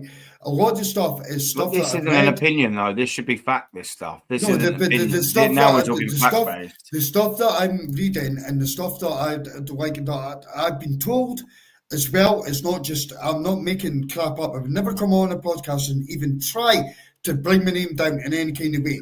I believe you've 100% read and been told what you've said. I just don't know whether you've read it or been told it by the right place. That's all I'm saying. No, brilliant, Armin. Do you know something? I will DM you tomorrow, bro, where that came from. I'll go back in it. I'm not going to wait to go through all the stuff that was sent, so I will get that over to you tomorrow. But the next point on the Cronkies, if you want to talk finances, did any of you guys watch Overlap about a month ago? And it was regarding fans going to the stadium. Sky Sports entertainment shows nowadays is absolute dog, but carry on. It is, but it was going on about, like, there's 14 American owners in the league, and that's the most that you could get because you could create a monopoly within there. Now, what they actually want to do is stop season ticket holders. A typical season ticket holder maybe pays, say, 43 quid. For my last ticket down there, it was £43. So £43 for a ticket. He'll go to his local pub, eat food there. He might buy 1 or 2 pints inside the stadium. He'll leave. Average spend with the ticket maybe £79, something like that. Now, see if you take an international fan or someone coming down for the first time to a game, the average spend per head jumps up to £409 per head because they go to the club shop. They want to soak it all in because they've not been. So these American owners are actually trying to drive out. It's happening at Liverpool. It's happening at Man United. It's happening at Arsenal. They want to drive out the typical season ticket holders away from the game to get the spend per head up to get more money for these owners.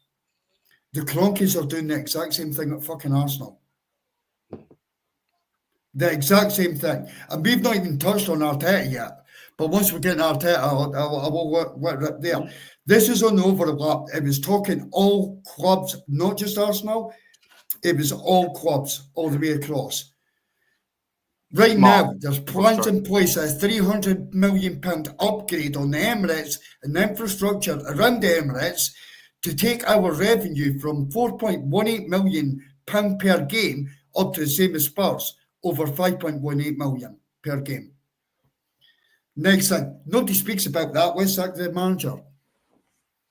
But the interest from the owners is money, bro. It's not about winning trophies. Oh, look, I agree with you on that point that the Cronkies, because the Cronkies came here and said themselves, we're not here to win trophies. Exactly. We've sort of somewhat sidetracked as well, because I don't want to get back on track in some sort of aspects as well with Arteta. You said something, and you said about the signing the Calafiori, and I want to ask you a question. Yep. Do you think signing Calafiori and Mikel Merino this summer was enough? I was nowhere near enough. And who decided it? Because Mikel Arteta himself come out and said, I have all the final say on transfers. So who decided that we were going to find these players on his own on this summer window? Aaron, I think, see personally, bro, I think when you're getting paid £15 million a year, you're going to say whatever your boss wants you to fucking say. So if the question I would have, right, to go back at that, let's say it is Arteta gets the final say. Well, he said that. No, no, So- right, okay. So let's say that he does, right? Let's say this is factual. Arteta gets the final say. He picks the players he signs and nobody else gets in. I'll come back and say that comes down to the ownership and the structure of the football club. So that should never happen. I watched Liverpool documentary last night on Jurgen Klopp's final season. Do you know that Mo Salah got offered to Jurgen Klopp, a world-class manager, and Klopp said no? And the sporting directors and the people above him said yes. So So what? there's something fundamentally wrong with our structure. I'm compelled to agree the thing with is, that. I just wanted to ask something. Hang on, let Sorry, Rashid Aaron. land. I've been, Let Rashid land. yeah, let me land. But I just wanted to ask something, Mark. Yeah, was you? I don't care about anything else. Was you blaming the Cronkies when they appointed this manager? Because seeing that you're against the Cronkies and you hate them, rightfully so, was you fuming when they appointed this manager? And why? No. If not, why did you even believe that he would do a job? Considering that you believe that these Cronkies have been running the club in the wrong kind of way, in the wrong way. Why? Because And when? Yeah, to answer that question, I would say when they appointed Arteta, they had full control of the football club, and I believed that while they'd done the power struggle, they were never going to invest in the football club. So they failed Arsenal during that period. They failed us massively. But I felt when they got full control of the football club, they would invest. And when they appointed Arteta, I didn't like Arteta at the time. However, when again, I'll go back to what I said when it first came on. When Pep Guardiola, one of the best managers, if not the best manager in the world, comes out and says what we learned from Arteta, and listening to Arteta, I thought, do you know what? This is the direction our club needs at this moment in time, and it's proven. But you know that these second. Cronkies do not run the club properly. So how do you trust that they would bring someone that would be successful I for this didn't, club? because I didn't know in 2019. I gave them a clean slate when they took over the football club, to have full control of the football club. So in 2019, I believed that clean slate, these guys will go on to do the right thing. Oh, so you didn't believe in them, and then when they had full control, you believed in them. No, So but when they had full control, it's like a clean slate. Let's start. When you've got a power struggle between two ownerships, then nobody's going to invest or do anything. We had to go through a summer of signing Peter Cech. So I suffered that with you, bro, and I suffered that with all of you. If you was in charge of Arsenal, would you sack Mikel Arteta now, today? No, I wouldn't. Do you know what I would do? And honestly, This is the real crux of the issue here, Mark. Yeah, no, but you know what? See, the only reason I wouldn't. I think Arteta has gave us progression up until this season, and see if he had every single final piece of the puzzle. And one thing he would not get if I was the owner of Arsenal Football Club is fucking control. So if people say that he's predicting who signs for Arsenal, who doesn't, he wouldn't have that if I was the owner of Arsenal. It was in an article in the Athletic that he did. Yeah, I get that, but people. But you know what? If Arteta gets everything that he wants, he wanted Šeško, I think you pronounced properly, and Garcia, the goalkeeper, last summer, and none of the two of them were given. No, but Šeško didn't want to come to the club.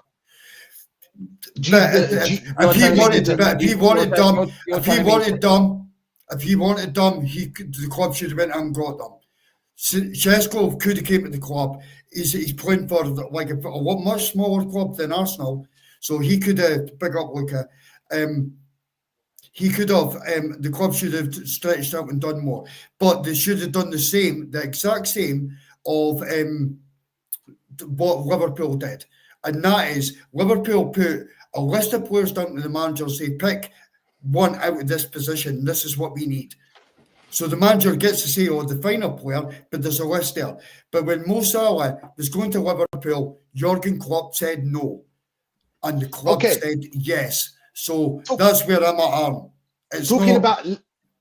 Talking about Klopp. Do you believe we'll start here? Do you believe that Liverpool's team and Arsenal team were thereabouts? when Klopp took over and when Arteta took over? Yes. I know where you're going with this question, but yes, I would say so, yeah. All right, I fantastic. think Liverpool may be just a bit better than Arsenal. To be honest. Come on. Mentality-wise, I would say there is players in their mentality. Well, But I players heard grow. that. Yeah, I I heard would that say, Arteta changed our mentality. So yeah, you know, he did. changed. He changed definitely did. mentality. He definitely did. All right. Can- Well, great then. Can I go throw on. this out as well? Because I've heard a lot of words of progression, yeah. So and it's a buzzword for me, and I've just literally had this on my show. So now I'll counter that and flip it. Regression, right? So after 27 games this season, Mark, after 27 games last season, after 27 games the season before, just the last 3 seasons, and I specifically chose them seasons because they're second, and currently second. After 27 games this year. We've won 15 games. Well, actually, let's go back. 2 years ago, we won 19 games. Last year, we won 19 games. This year, we've won 15 games.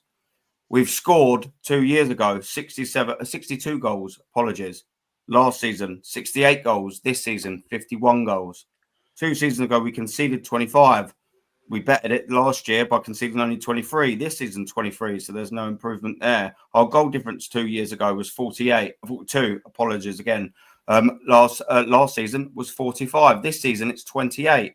The points we had 2 years ago, 66. The points we had last season was 61. The points we have this season is 54.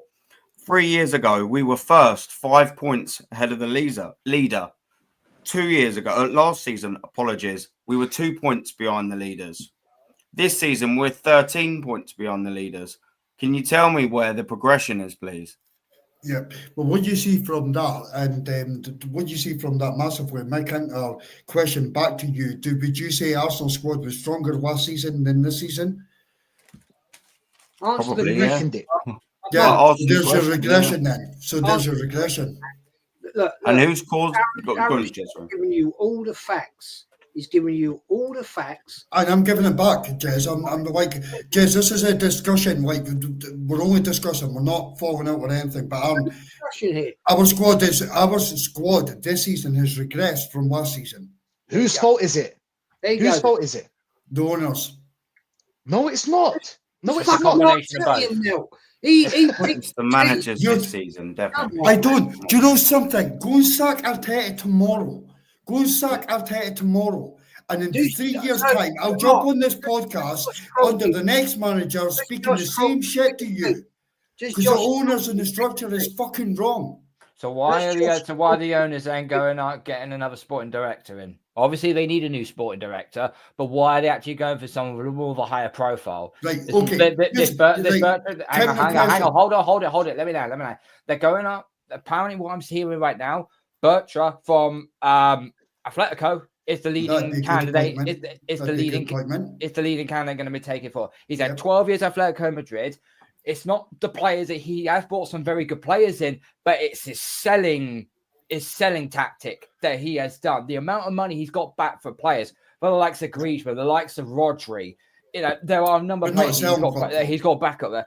Well, we need to be a selling club because as Jez has already said, we've wasted 385 million because of the players we've just either walked through the door or we have been incapable of selling players for a decent fee. The closest fee that we've managed to do was Emil Smith Rowe and Eddie Nketiah. They're the only two really that have been significant. Bow again as well, I would add into that. But the counter argument I've got back, and this one's probably for Jess, right?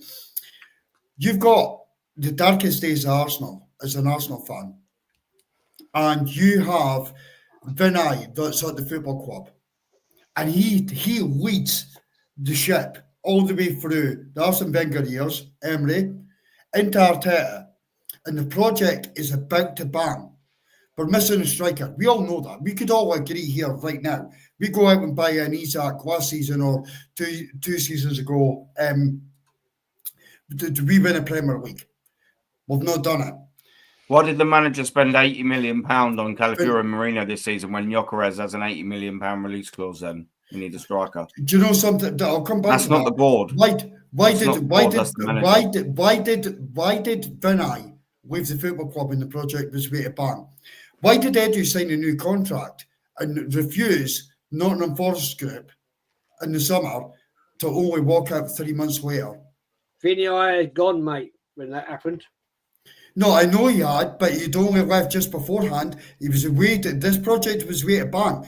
Then I'd been through the dark days of Wenger, all the way through this eighth under Arteta. Once we get to second for the first time, Van Eyck walks out the door.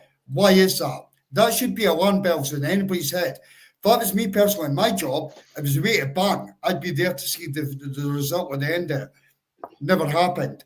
So, sorry, Aaron, what was, to come back with your question again? Yeah, but the point I'm saying is, you know, the exact money we spent on Mikel Merino and Calafiori, neither of which I don't think have been successful. I can see when you made a point about Calafiori, maybe there is a player in there, but we haven't seen him yet.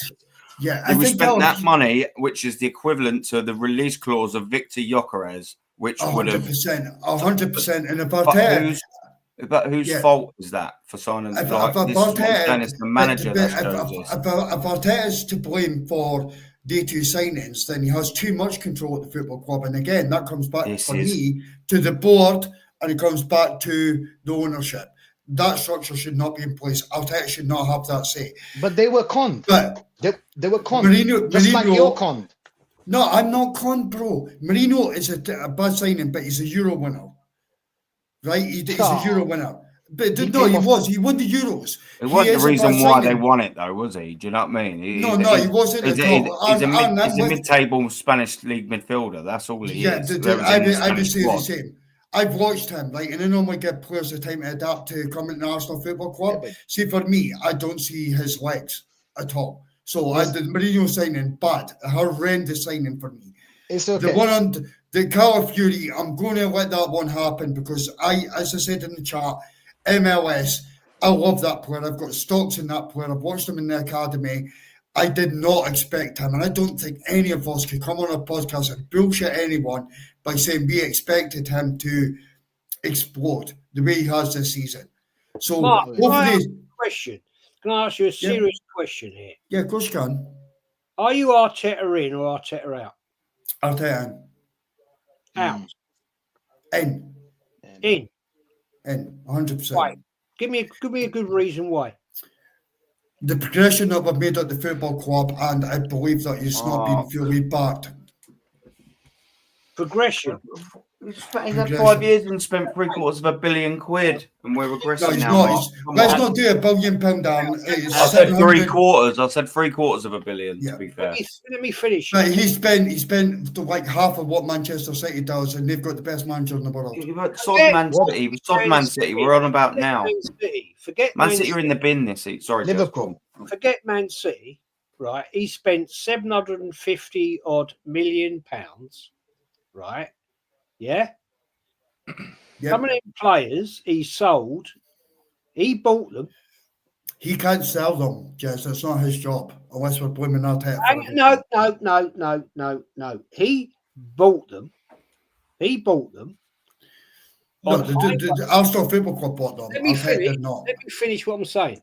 He bought them, right? He put them on the wages that he put them on. They weren't good enough. He then sells them for fuck all. Right? Fact. Sporting director sells them, not Arteta. Okay. Case in point. Eddie Nketiah. $100,000 a week. Yeah. Right? How many goals did he score, Mark? Tell me. Off the top of my head, Jez, I've not pulled stats up to come on to this podcast tonight. Don't come here and talk bollocks to me. Right? I'm not speaking box to you. Eddie Nketiah. Guys, keep it respectful, please. Yeah, Eddie Nketiah. We got over 30 million, and he's failing at Palace for him. How much did Eddie Nketiah cost us in the 2.5 years he was on £100,000 a week? Right, so let's work that out because we could do that, right? 100,000 over 2.5 years. 8 million. 8 million. How much did we? Yeah. He would have walked away for a free transfer because he was out of contract when we gave him that 100,000. So it cost Arsenal Football Club 8 million, and we sold him for 30. That's good business, Jez. Oh, fuck off. Get out of here. Fuck off. Jesus. What, is that no good business? Are you clueless? Are you that clueless? You pay somebody 8 million, but you sell them for 30 when you can walk away for free? Why didn't we use? If it was such a good deal, we got a lot of money from it. Why didn't we use that money? Why didn't we use that money to sign a striker? Why did we use that money to sign another left back? And why didn't we use that money to sign a striker? The Balogun, you said we sold him well, 30 million. We sold Eddie Nketiah, they're 60 million. Why haven't we signed a striker with that money? I agree 100%, but that doesn't just come down to the manager. That comes. See the reason that I back Arteta so much, and I have to do it on podcasts and I do it online, is because there's so much hatred towards Arteta. We change Arteta, our fortunes do not change. Our problem is bigger than Arteta. How do you know? How do you know? That's not because fair. history That's not fair tells other us. managers. History tells us. But wait, 2019. It's just been 1 year. We had Unai Emery for 1 year, and we've had Arteta for the rest of the years. So that's not fair. But the Kroenkes have been here the whole entire time. So you don't trust them. When your project's a way to bang, 2 points off of winning the Premier League, all you need to do is go out and get a striker. Someone should have shaked Arteta very hard. Striker. Did he buy a striker? Did Arsenal Football Club buy a striker, Jeff? That's Did he buy a striker? Did he buy a striker? Did Arsenal Football Club buy a striker, Jeff? Did he buy a striker? Did Arsenal Football Club buy a striker? The last time I checked, Arteta did not sell the burgers in the canteen. He does not fix the pitch. He does not fix the pitch. He does not clean the players' boots. There is jobs and a structure for everyone. We just blame Arteta for everything. Did he buy a striker? Did the football club buy a striker? No, they didn't, Jez. No, it's criminal. There you go. So stop talking fucking bullshit. Right, at the end of the day, he needed a striker. How am I speaking bullshit? He admitted in his own press conference, right, he should have bought a striker. So don't talk fucking bollocks, my friend. I'm not speaking bollocks, mate. He would have spoken. You can defend this guy all day long, and twice on a Sunday, the guy is useless. He hasn't won shit. Did Arteta come out in January? Did Declan Rice come out in January? Did Odegaard come out in January? Say, we need help. Do we need help? The football club done nothing. Did he buy a striker? I'll ask you once again, you can't get it through your ear holes. Did he buy a striker? Did the club buy a striker? You can't get that through your ear holes. I can get it through my head, my friend. The problem is, Mark, Jez, hang on a second. Mark, surely the manager would have gone to the board and said, I needed a striker. The minute he kicked hang on. The minute he kicked Aubameyang out of the door in 2017, we've been needing a striker ever since. So surely, at some point down the line, he would have asked to get 1, 2. Maybe we could have had 2 or 3 strikers at this point. Absolutely. Surely this is what happens when you have a novice. This is what happens when you have a novice manager. It's like he's having to deal with just everything that he's been given, but he's not speaking up to say, I need this, I need that. That's exactly the problem. That's exactly the problem. That is it in a nutshell. He is defending them and shielding them, and he's not speaking up against them. That is exactly the issue. He controls the transfer. Any manager that sits in front has to be a shielder. You cannot do your job properly. If Arteta is controlling the transfers, then there's a serious issue at our football club. Can I come in? Can I come in at this angle, please, people? Yeah, because I'm trying to get this through to Mark, and I'm hoping this angle might do. Yeah, I think Mark, you're massively underestimating the influence that Mikel Arteta has in the transfer window, and I'll tell you for why. When we signed Rice, I bet you say he's a good signing, because I agree it's a good signing. A little bit overpriced, but I think it's a good signing nonetheless. Yep. When they signed, he said Mikel Arteta is very influential as to why he come here. So he's spoken convincing. Mikel Arteta is influential in the signing of Declan Rice. It was the same with Willian. It was the same with Odegaard. It was the same with Zinchenko. It was the same with Jesus. They specifically signed because Mikel Arteta was influential.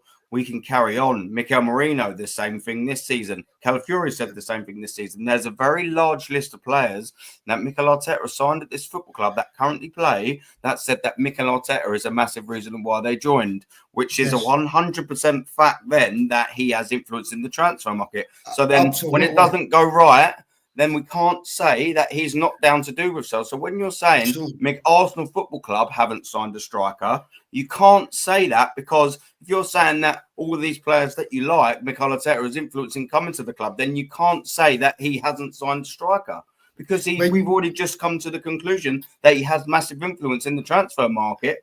So, Aaron, when you say influence, when you said influence there, what you actually done was you named all the players that Arteta signed.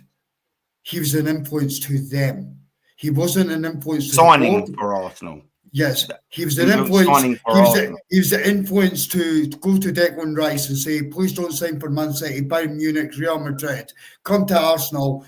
And so he's got influence in the transfer market. So he put his influence on the player. You then mentioned did he want them then? Calafiori and all these. Did he want them then?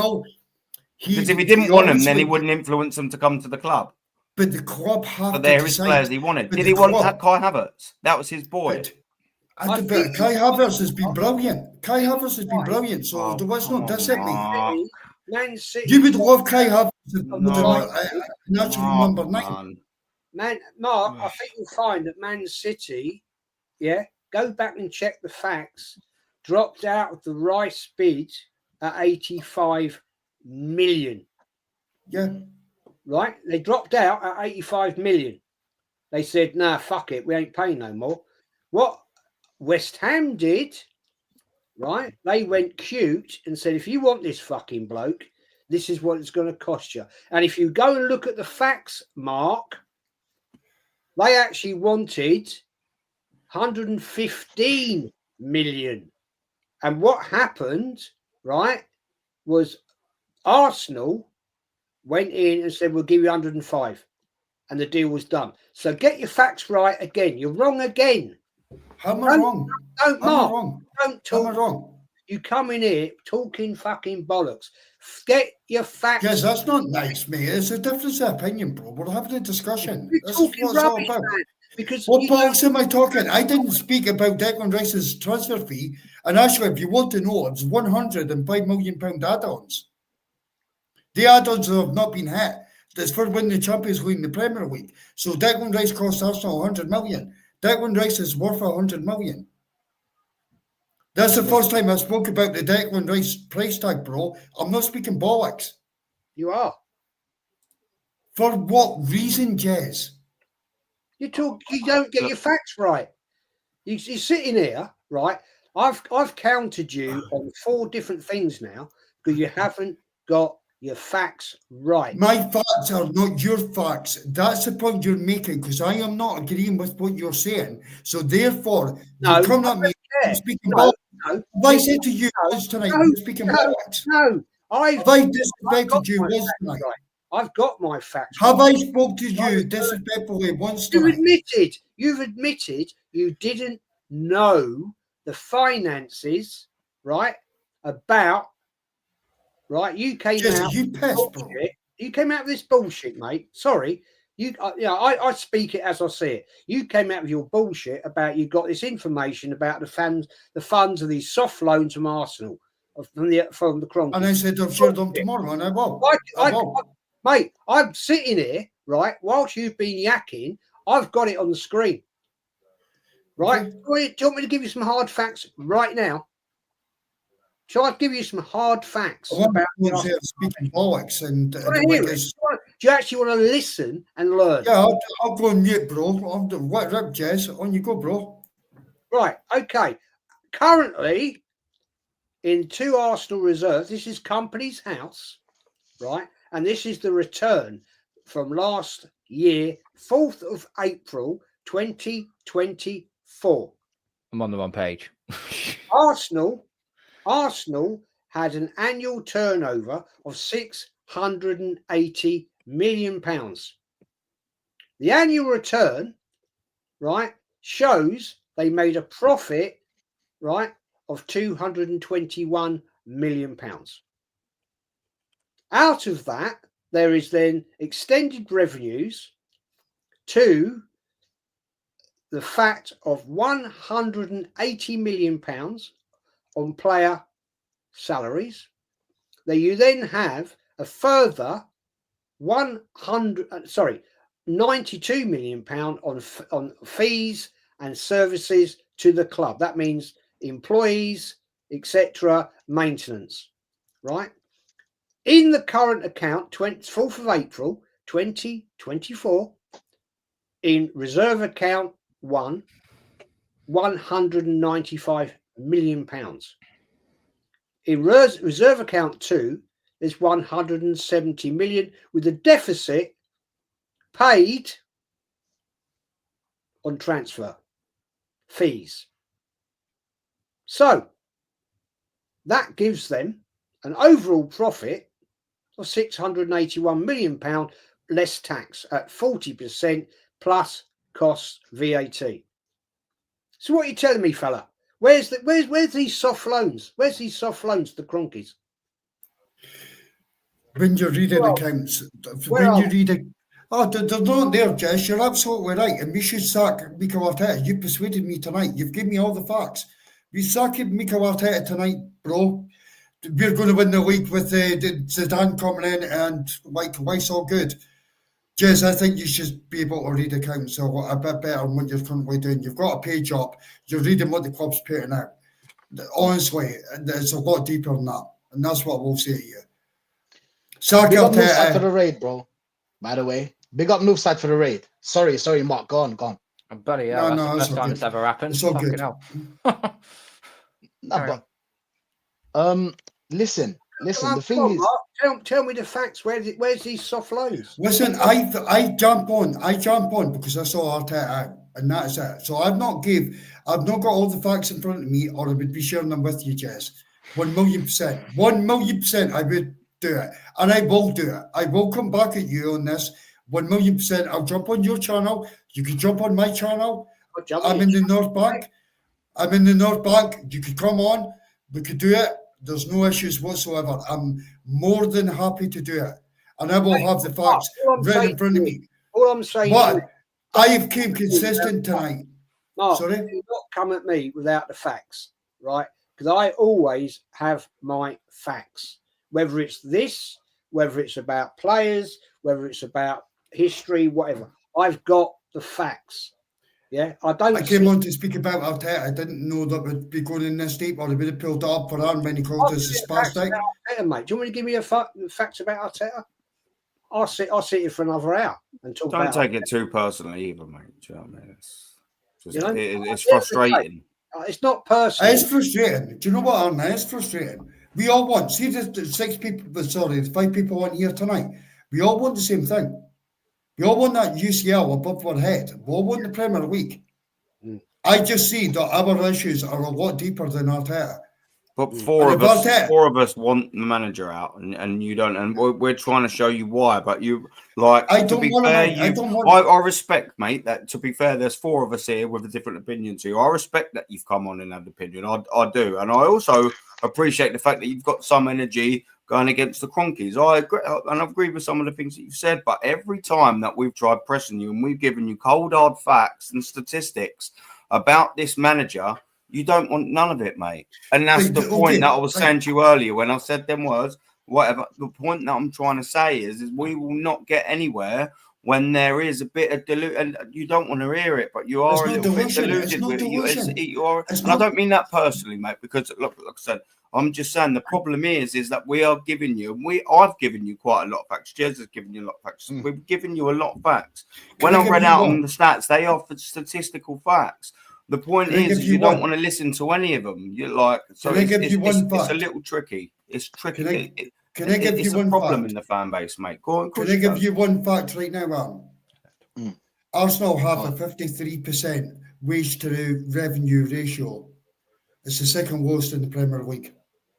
What's that got to do with challenging? What's this got to do with challenging? Listen, it's all financial statuses that you're bringing up here. Yeah, there's no football. It's financial status. Back at me. 53% wages to revenue, every other club, bar Spurs, who are paying off their stadium, paying off the interest on their stadium, they're not actually paying that, are the only club below Arsenal on that percentage. Okay, let's go back to the football a little bit, because Arteta somehow, with the second lowest ratio of wages to revenue, players injured, smallest fucking squad, is still second, just smashed PSV, took us into the last 8. But do you know why we have? Okay, wait. Do you know why we have a small squad? Why do we have Saka injured? Nobody to replace Saka. He's been playing for a long time. He's 22. What is he? 22. Exactly. Played That comes 250 back to small games. squad. Why have we got a small squad? Well, it wouldn't be Arteta, because Arteta would want a big squad, so that has to come down to the board of the owners and revenue. Here's another fact. Do you know what you get for winning the FA Cup? Do you know how much money you get for winning the FA Cup? I don't care. But I don't care about how much money we earn. I care about the fact that we lifted the trophy. This is the point that I'm trying to point out. To win the FA Cup, you get £3 million. I don't care about that. I want to go to Wembley and see us do that. Listen, I want to see us do that. Okay, you've got a small squad. What about Liverpool? Why didn't Liverpool have this problem? 3 years under Klopp, they won a Champions League. 3 years, and they spent there about the same money as us. This was on my seat. This was on my seat at that stadium. This is why I don't care about the 3 million, bruv. I care about this. This was on my seat at Wembley. Exactly, but this is it's all about winning trophies, bruv. It's not about winning 3 million quid. I agree. It's all about that. Aaron, I was down. I went to the Newcastle game away. My hamstring stopped pulled by these stairs, by the way. I went when we were 2-0 down, thinking that we could turn this around. A shitty Carabao Cup. I would have took it. Okay. The point that when I came on this podcast tonight is to talk about what these owners want. £3 million for an FA Cup, £19 million to get into the last 16 of the Champions League. These owners have told you they do not want silverware. They want the fucking money. What about Liverpool's so why owners? Are we constantly blaming the manager? The problem is our owners. Why are you never blaming the manager? Because it's owners. Why are you never blaming the manager? This is what I'm trying to open your eyes to, mate. You're never blaming the manager. I've been accommodated to your points, and I'm agreeing with you. You've not taken any of our points about the manager, whereas you're talking about the board. I've been accommodating. We've gone, do you know what? You're making good points. Some you're not making good points. But we're talking that when we've spoken about the manager to you, you're batting you're not answering questions and you're batting off all the other ones. So I think you've been more unreasonable than we have. Do you know why you're back Arteta? Do you want to know why you're back Arteta?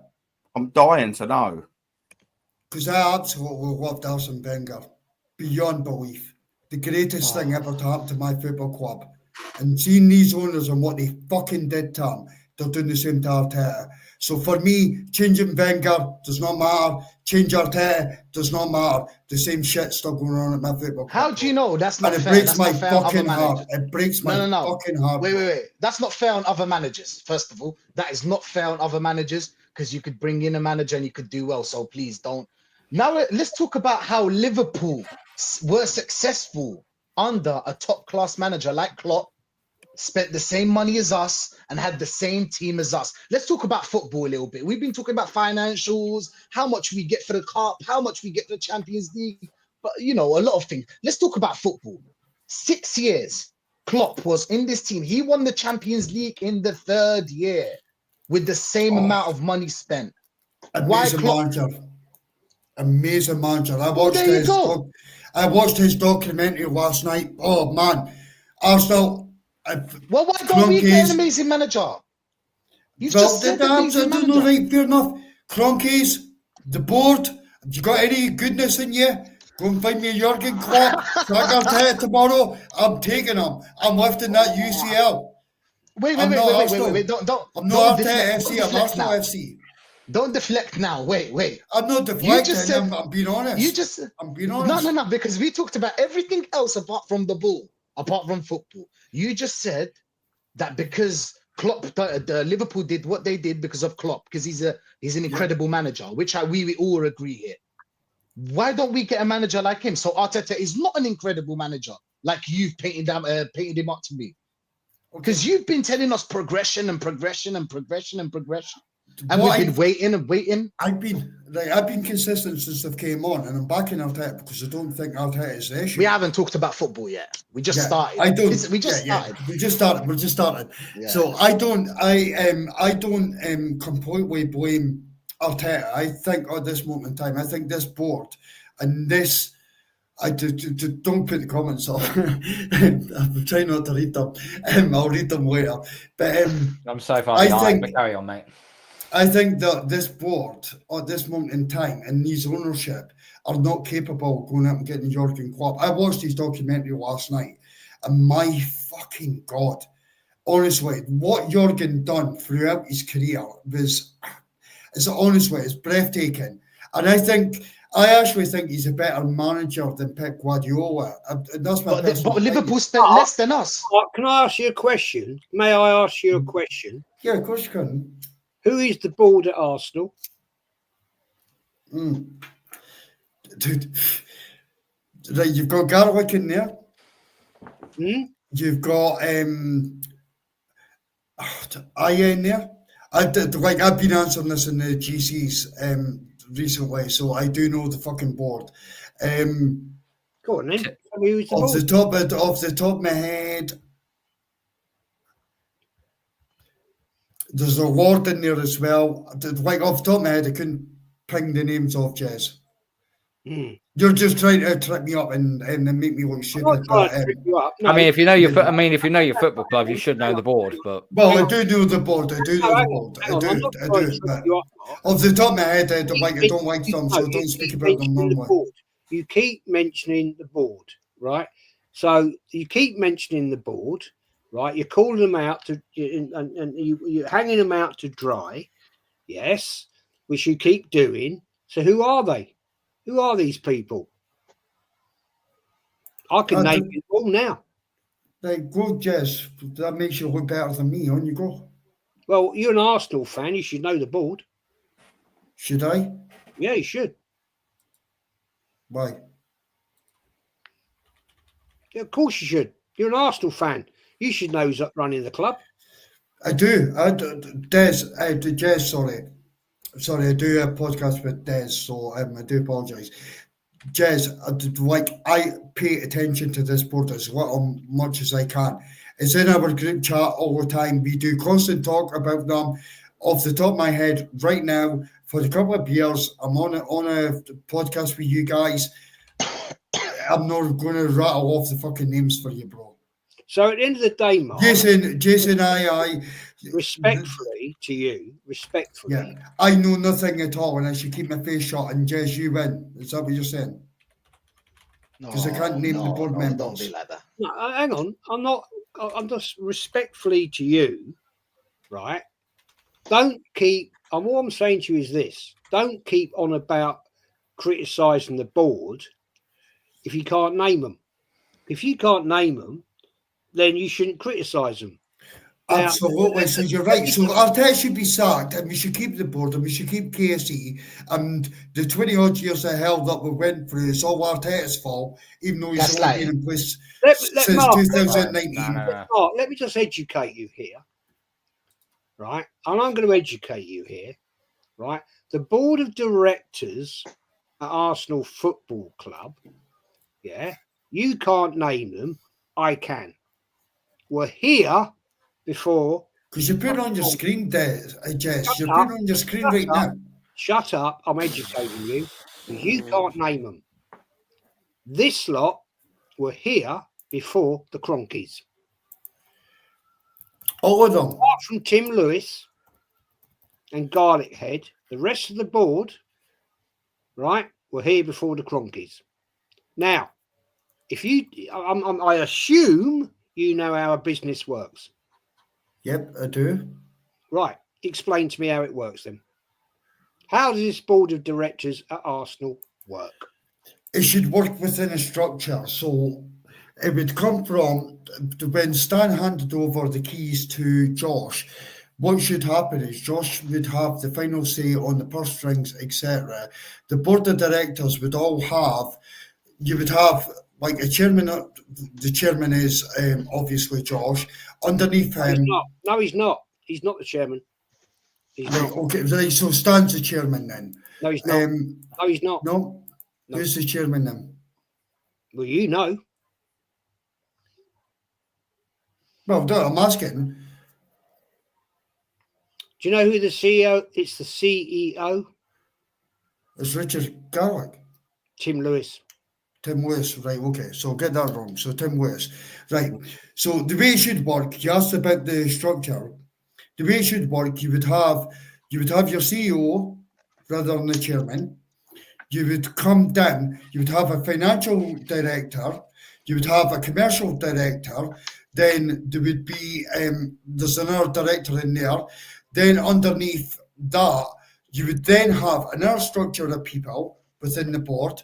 And every single person pops down, and the middleman in between the manager and these people, the board, is the sporting director who's part of that board. Let's leave this. Let's leave this argument about blaming the board, blaming the Cronkies. Right? This is bullshit. This is you're right, Jez. You're 100% right. Sack ARTETA tomorrow. Shut up about it. Because at the end of the day, there's only do you want me to change my profile to ARTETA out? Because you spoke, Jez. I'm ARTETA out. I've always been ARTETA out. I know you have. I know you have. He's never the man for the job. And I've been proven right. I've been proven right. Because at the end of the day, he hasn't achieved what... Let's get it right, Mark. Yeah? You remember the quote? Yeah? We will win the Champions League within 2 years. Oh, yeah. Well, that was fucking 5 years ago. Yeah, that worked well, didn't it? He said that to Willian upon signing him. Yeah. We finished 8th that season. Right? We finished 8th. Then we went 5th. Right? Oh, what happened in the FA Cup then? Let's talk about the FA Cup, shall we, Mark? Yeah? He won it under a different team. That is Emery's team. Yeah? And what have we done since in the FA Cup, my friend? Nothing. We've done nothing. Arteta's a horrible manager. Jess, you're right. Arteta's a horrible manager. He's a plague Arsenal Football Club. Get him out with my football club. Who's got the greatest history in the FA Cup? Arsenal. Won it 14 times. How many FA Cup finals have we been in? And how many semi-finals have we been in, Mark?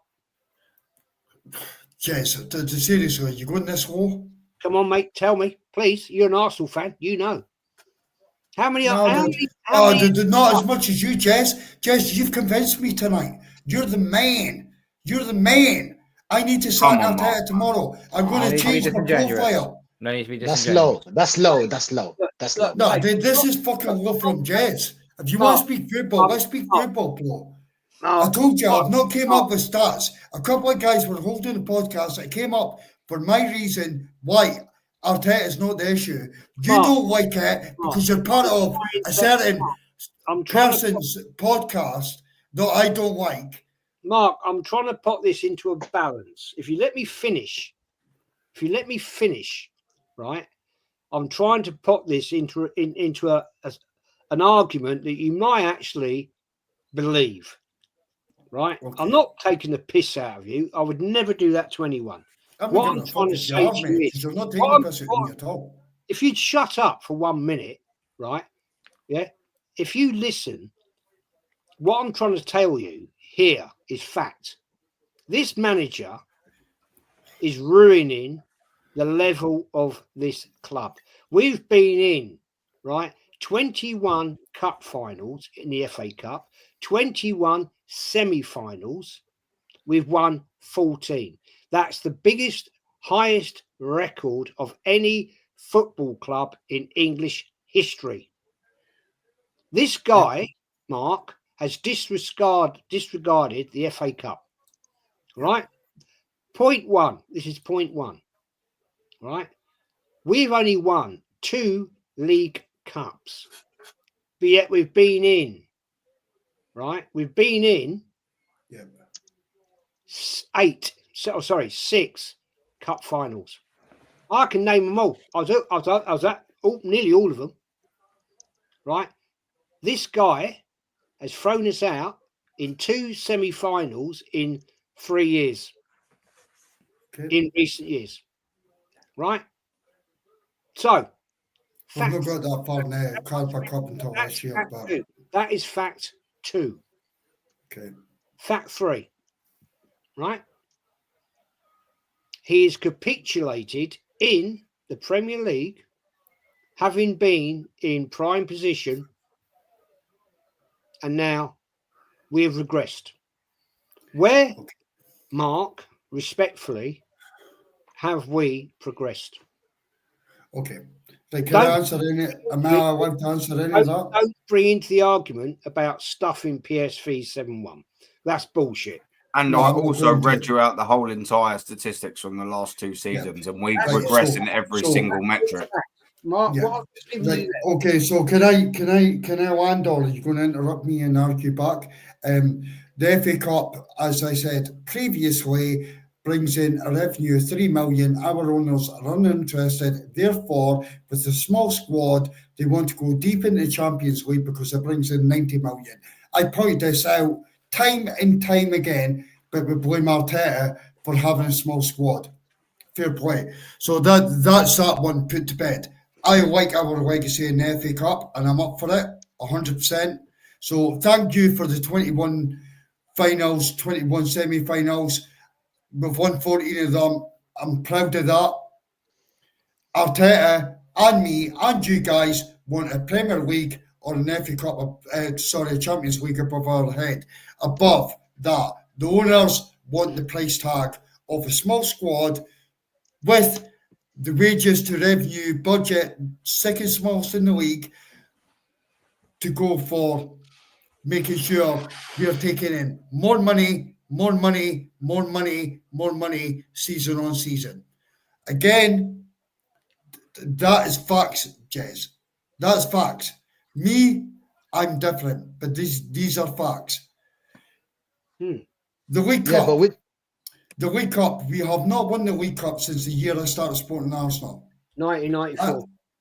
Yeah, I thought it was 92, 93. Sheffield Wednesday, we won the League Cup and the FA Cup, and we finished Well, 11th. 93, 94 season. So it's Yeah, was it right? I started supporting Arsenal that year, and we beat Sheffield Wednesday in both cups that year. I think we finished. We had a horrendous season. We finished 13th, but we won the cup double, and then Wenger came in. So for me as a fan, and I never go to Highbury, by the way, Jess. I've been down to visit the grounds, and it's fucking amazing. And I like Oslo. I could have cried when I was down there. I love the club that much. I never actually got to step foot inside that stadium. However, this, Jess, all this is not today. If I sack Arteta or you sack Arteta, it changes nothing. how do you And know? this is a point, because I fucking know. You keep repeating it. Because these owners are incapable. They do not give a fuck. If the revenue's going up and up and up, So what it's has Liverpool. happened? Since Arteta has came in, what has happened to Arsenal? Yeah, but so does the revenue? Liverpool's owners. All Hang these on, Rishi. owners care about money. Hang on, Liverpool's Rishi. owners care about money, has and we still happened to won. Arsenal? So one factor none-use are given.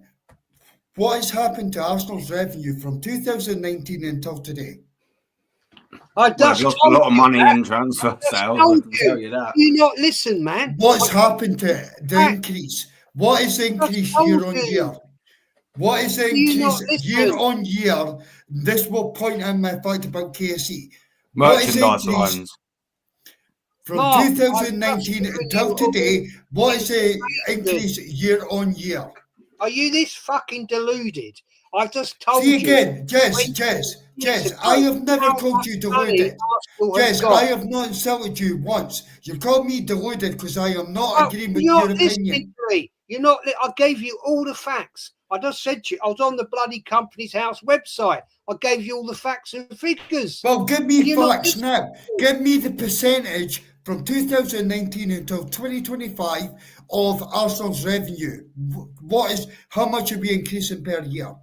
I'll tell you what. I can Right, give you one Right. fact. I can give you one fact. Sorry, Jess. One sec. Give me that. Give me Go on, that go on. fact. Give me that fact. Go on, I'll Jess, sorry. come right back to you. Right. Yeah. All right. Yeah, I'll give you a fact. I'll give you a fact. Since Arteta won the FA Cup, we've been entered in 19 competitions. 2 of them still pending the Premier League, which we won't win, and the Champions League.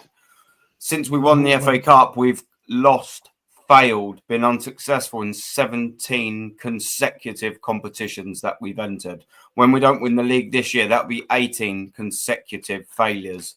When we don't win the Champions League, and I'd love it if we did, but when we don't win the Champions League in Madrid, because we'll go out either way, whatever we play, that'll be 19 consecutive competitions entered and 19 consecutive competitions failed, Mark. 18 failures at the minute, if you consider the league done, which I do. 17 is a fact. Sorry. 2019. 2019. Oh, sorry, on you go. Mark, ask me a question about the Arsenal finances. Go on, ask me a question. I've got it all here. Okay. Year on year from 2019 until date, what is the percentage? I don't need to know numbers, just percentage of the increase in revenue from 2019 each year going up since Arteta has been manager of Arsenal Football Club. Increase in percentage terms. Right, okay. 2019, 2020, right? Hang on, let me have a look at this. 2019, 2020, revenue was increase. Hang on, let me have a look there. Was 11%.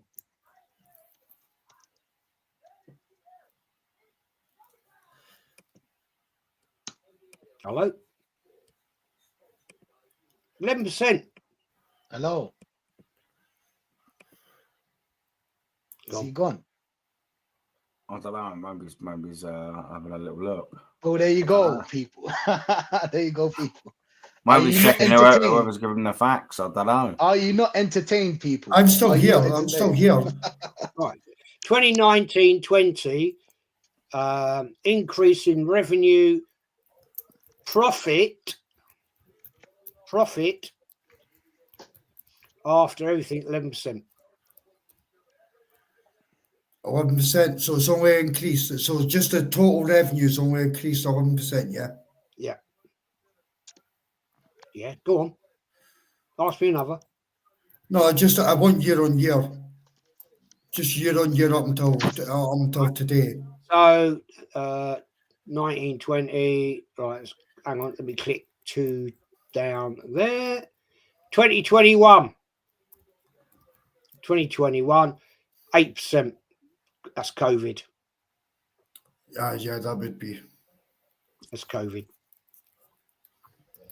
21-22. 21-22. 14%. Just quickly, lads on the panel as well. When you go down the pub or converse with your football friends, do you big up of how much percentage that you earn over the season? No, I just. Or do you know what? No, how many trophies you've won? Do you reckon Manchester City are talking there, and do you reckon they're down the boozer going, "Oh, sod that, we won the treble. We rose by 4% last year." They want to talk about trophies. And I want to, and I'm just pointing out what our owners want, and that's why. And do you know what we've what we're actually getting on the pitch accommodated? is not there. We've accommodated every single conversation you've had about the board. Every single one of them, we've accommodated it. But when we start talking about the manager, you have none of it.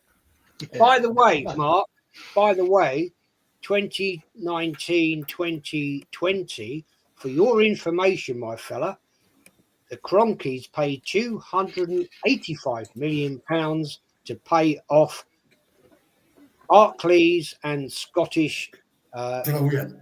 And that is the point I wanted you to bring out. The Cronkies paid it out. Arsenal Football Club didn't. The Cronkies did. Yeah, they paid it out. Soft loans. Why is that went from 280 to 360 million? Who owns the club now? Why has that went from 280 to 360? Who owns the club? Soft loans, Jess. This is what I was telling you. You didn't believe me at the start. Now you're pointing out, but this is what I told you at the start. The debt's still there. And this is soft loans from the Cronkies, and they're taking consultation fees. Who owns the ground now, mate? Come on. The Cronkies. No, Arsenal FC Limited owns the ground. What, with £360 million worth of debt? Arsenal FC Limited. How much did the stadium cost, Jez? Sorry? How much did the Emirates cost? What, to build? Yep. It cost £420 million. And we still own, £360 million to the Cronkies in soft loans. Cronkies weren't around, mate, when we were building the Emirates. This debt is meant to be paid off, Jez, and it's still ongoing. It's increased. It's paid off, my friend. It's paid off by the Cronkies, but it's still sitting there. The debt is still sitting there. Arsenal Football Club are in debt to the Cronkies. Soft loans. Are you not listening? Oh, Just quickly, gentlemen, before we by Arsenal FC Limited. just before we bat this one again, I am gonna love you all and leave you all. I'm getting a little bit tired. The bed is calling. The bed is calling. I'm getting a little bit shattered. It's been a long day, but Carl, listen, thank you very much for having me on. No worries, bro. Thank you so much for coming on. Much cheers. appreciated. Second time today, Rashid Jez. And Mark, like I said, to be fair dues for you for coming on. I'll give you that. Fair dues. There's some bits I agree with, but to be fair, like I believe we've been accommodating when we're talking about the board. I don't believe you've been very accommodating when we're talking about the manager. But look, we'll sort of leave it there. I'll let you ash it out, the lads. Either way, all of you, respect, big up, and I will love you and leave you. Alan, top guy, I'd appreciate it, bro. Take it easy, boys. And don't forget, like and sub, man. Have a look, like and sub to Carl as well. And if you'd like what I say, come and give me a follow at Arsenal. Aaron Talks Arsenal. I keep forgetting what my name is now. Ridiculous. Arsenal X-rated, even I know. No, I've changed it. No, I've changed it. I did change it. Well, it's in your title. Well, it was in your title. Yeah. Listen, I changed it. The only reason I changed it is because people didn't really know what to call me, and I was like, do you know what? I like being referred to as Aaron, so I changed the whole thing, and it's what it is. Now I'm waffling on. I'll let you lot carry on. Have a good evening, gentlemen. It's been an absolute pleasure. Take care. Yeah, peace out, brother. Thank you. Top guy, Aaron. Yeah, top guy. So, are we going to start talking about football now? Yeah, we can. Yeah, please. We've gone 2.5 hours. Because we've talked about everything apart from football, and it's 2.5 hours. It's been, but let's talk about football now, okay? So we're trying to compare the same situation to Klopp's situation. I'm always going to start here, right? You wanted, so you're saying that Klopp's an amazing manager. That's the only difference between us and Liverpool. Liverpool have the same owners, by the way. They don't spend money. They only make money. Yeah. You know that, right? 100%. 100%. Liverpool are the same owners. They're Boston Red Sox owners. They're fucking cheapskates. There you go. It's the same thing as Arsenal. It's the same thing 100%. as Kroenke. Sorry. So the Kroenke owners and the Liverpool owners are the same. It's the same story. They're only there to make the money. How can they spend less and get a top manager? First of all, let's start with how can they get a top manager, but we can't? Why can't we never get a top manager? We have one. Oh yeah, Mikel Arteta. I thought you were going to say George Graham then. We had a winner in Unai Emery. Yeah. Proven winner. Winner in Europe. And we left, let's not forget, guys, he left us. And what did he do? Went in one in Europe. Mm-hmm. And wasn't back. The process. Wasn't back. But we're not saying anything about the process. We're not saying anything about Unai. It is where it is. That's in the past. But we're talking about now. We're talking about how and why can they get a top manager, but we can't. And why can they spend less money than us and win trophies, but we can't? Considering we have the same kind of owners. I think it comes down to the structure of the football club, and Jurgen Klopp is exceptional. I would sack Arteta tomorrow to bring Jurgen in. I'd take Jurgen just But for you just 2 said that seasons. nothing will change. No, you need a structure behind Jurgen, and I think Jurgen wouldn't shield the board or the owners. Jurgen is not that type of manager. He would come out and he would say it, a bit like Emery. I think that's why we But lost his Emery owners as didn't well. back him. You know that, right? But yeah, know I it's do know factually that. out there. Yeah. I do know that. But Jurgen Klopp is just one of these unbelievable world-class managers. I watched his documentary last night. I watched it from one all the way through. I watched it for over 3 hours. The guy is unbelievable. His passion, everything that he's got going there is phenomenal. And if you gave Jurgen Klopp, and I'll put this into like where my head is up with Jurgen, if you put Pep Guardiola's money that he was given at City and you gave it to Jurgen, I think Jurgen would have won all the Premier Leagues and he would have probably built a Champions League squad that would have went on. He's just one of these absolutely disgustingly good managers. I absolutely love him. I look at fuck off with your after. Sorry, lads. But I absolutely love Jurgen to bits. I think that he's phenomenal, and what he done. I actually thought Liverpool would have fell off a cliff this year with him not being there, but he actually left an infrastructure, and maybe that comes down.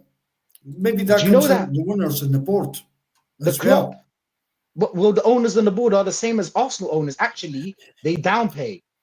They downpay because we're paying more money for a good manager. Let's say a good manager or an average manager. They're paying less money for an elite manager. Yeah, it's the same kind of owners. But yeah, listen, I get that. But to see when you say Liverpool have not spent the money, do you actually know that Liverpool's wage budget is actually astronomical? It's going to go down this year. They're about to lose Mo Salah, Trent Alexander, and Virgil van Dijk. Yeah, but they were selling. They sold the Coutinho. They're about to lose their 3 best players at the end of the season on a free transfer. Yeah, but they sold the Coutinho. They sold players as well.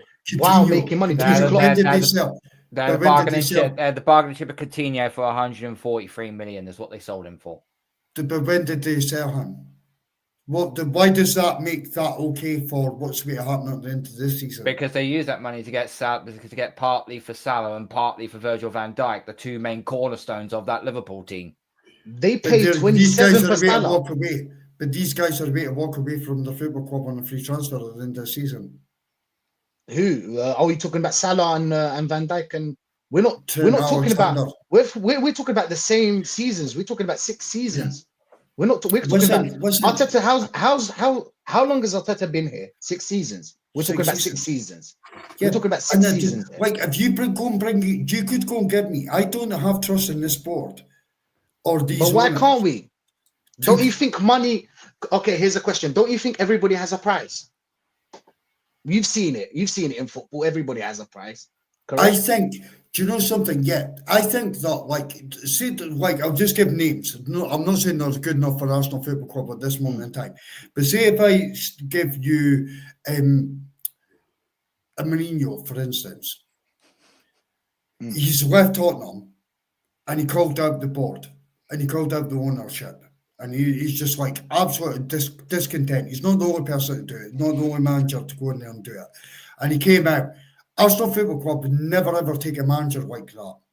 These are like elite managers. Zinedine Zidane coming into Arsenal Football Club is not going to put his hands up and shield these owners and this board. They're not going to do that. Did Klopp shield the owners? I don't know because I didn't watch them. I didn't know. I don't know. Do you know, Mark? You ever get off this narrative? Get off this narrative about the Cronkies. Get off it. Okay. Yeah. Okay. Move on. Because at the end of the day, look, you keep on about it. And you keep rinse and repeat rinse and repeat. It's not the Cronkies. Okay. It's the manager. Yeah. Get it in your head. The guy is shit. He's useless. Arteta is shit, Mark. Don't take him on. Arteta is shit. Let's get rid of him. We've done that with Arsene Wenger as well. Your point is, Jez. Jez, you saw the shit. Your channel is the History Arsenal. Yeah. You fucking follow the shit. You've seen the same rinse, repeat, rinse, repeat, rinse, repeat. Yeah. It's under these owners, Jez. When are you going to get off your high horse and fucking change it? Not just for this regime. Not just for this regime. Even back then, before even I was born, you know, Arsenal had their issues. We still went on trophy droughts. The problem is though, we correct the problem. The thing was though, we corrected them back in the day. The fans actually had a voice. What was it, Jez? You marched up into town hall to get Terry Neal out. I did. Yep, I went up there with my granddad to get Terry Neal out. Yep, Islington Town Hall, 1979-80. That was. Yeah, so we have gone through more adversity than this. Oh, it's a lot worse. You're helping the Cronkies. You know that. One way or another, you're actually helping the Cronkies by what you're saying. You're giving them a chance to put out mediocre football for these fans. Don't think about yourself only. For these fans, because you're a voice. You've got a YouTube channel. So you're a voice. You're giving them a chance over your voice, using your voice to help spread this false narrative that, oh, it's not their fault, it's the Cronkies' fault, or wait, it's not Arteta, give him another year, or give him another 2 years, or give him another 3 years. Or let's just keep Arteta because it's done anyway. Let's just give up. Let's just fold the club. Should we fold the club? I'm coming back. Listen, your podcast going for nearly 3 hours, right? I've never been on a podcast before I cut off out of this, because I'm getting pissed off now, right? And when I lose my temper, right? Mark, I'm going to ask you this one question, right? Right? Serious question. I'm going to throw this into you. Why is it the Cronkies' fault? Because the Cronkies own Arsenal Football Club. Listen, you're not even letting me fucking land, Jez. What's the point of Jez, let him land. Go. They own the football club. It's up to them to build the structure of the football club. It's up to them to hire a manager of the football club. It's up to them to run the football club. And they're not doing it. As far as I'm concerned, they're hiding in America. They've got people in front of them to shield them from anything that happens at the football club. Well, they make billions of pounds out of our money, out of my money, your money, everybody else's money, Jez. So that's where my gripes come from, Jez. So you just said it's down to them to hire the right manager. It's up to them. That's what you've taken out of it. What I said was the whole lot, Jez, the structure of the football club. But that's what you said when we talked about Klopp. That's what you said when you talked about Klopp. I don't know Liverpool, bro. I don't know Liverpool, bro. You just said it's down to the Cronkies to hire the manager. Quote. You said that just now. Okay, yeah, so you're going to use one word out of what I said. So forget the board, forget the structure. Casey, you're doing an amazing job. Hide off in America. Let's get another manager in. Get another manager in. It's all good, Jez. You said it's down to the Cronkies to hire the right manager. You said it. Yes, I did. And I hired the right board as well. But you're cutting out the middle bit, Jez. For your narrative, you're cutting out the middle bit. Fucking hell, bro. Mate, all I'm doing is quoting what you said. No, Jez, what you're doing is you're quoting one bit. It's clipping, bro. It's called clipping. You're clipping a bit. I said it's up to them from top to fucking bottom. But you're clipping the manager because you want me to say Arteta out. I'm not going to ever do it on this podcast. No, I'm just repeating what you said. You said it's down to the Cronkies to hire the manager, right? The right manager. Yes, right. Okay, I said that. On you go. You did. There you go. That's what I'm saying. That's what I'm saying. Okay, you did spend 800 million. Get your facts right. But okay, your next point, caller. Look. The point is, we've been at this for a long time. You know.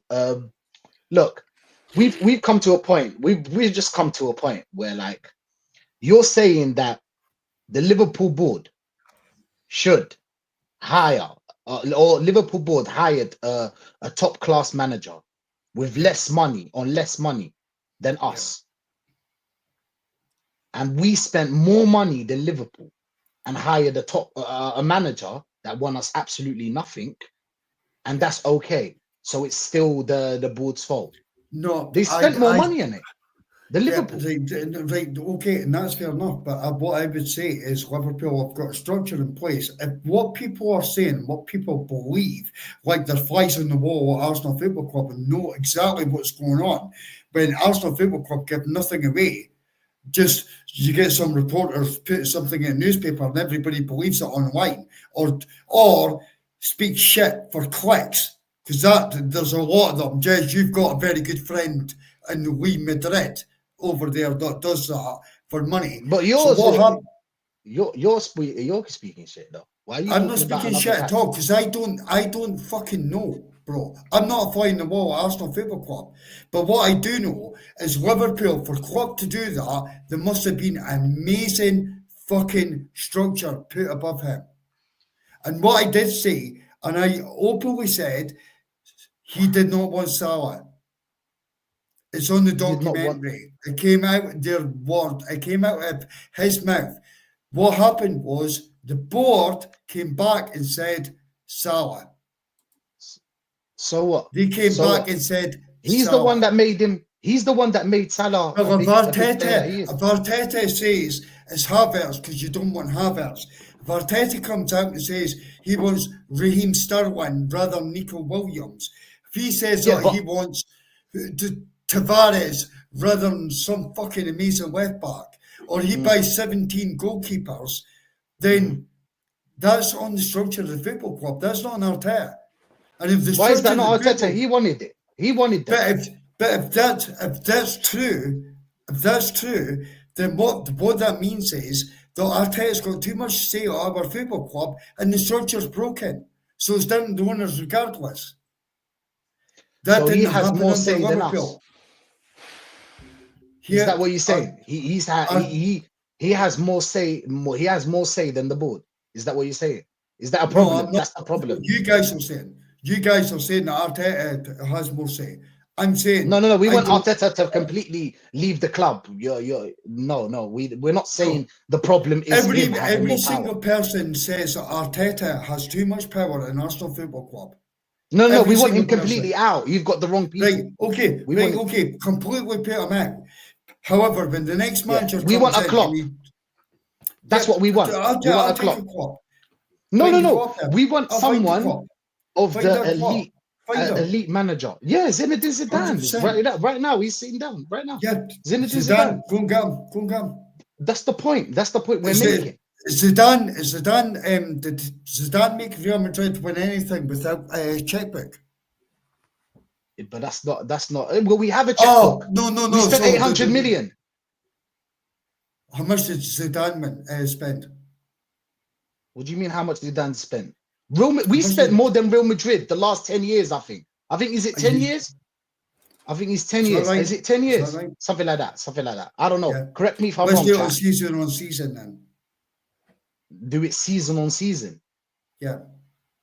We're talking about 10 years. Arteta's not been here for 10 years. That's not the point. It's not the 10 years. The 10 years before. I'm talking about the 10 years. From the 10 years, these last 10 years, we've spent more than Real Madrid. Do you know what you guys have got? You've got an agenda. It's not just about the money. You've got agenda against my manager, and regardless, you want a manager. Why? Why would we have agenda against Arteta? Why? Why would we have? We don't. What is he? Did you even remember Arteta? You just said that he's an average footballer. Why would we have anything against this guy? I forgot about Arteta. I give you a story behind Arteta. I'm from Scotland. came from Barcelona, he went to Glasgow Rangers, he went to Everton, he went to Arsenal as a Irrelevant. panic bag, and he became captain. I know everything about Arteta.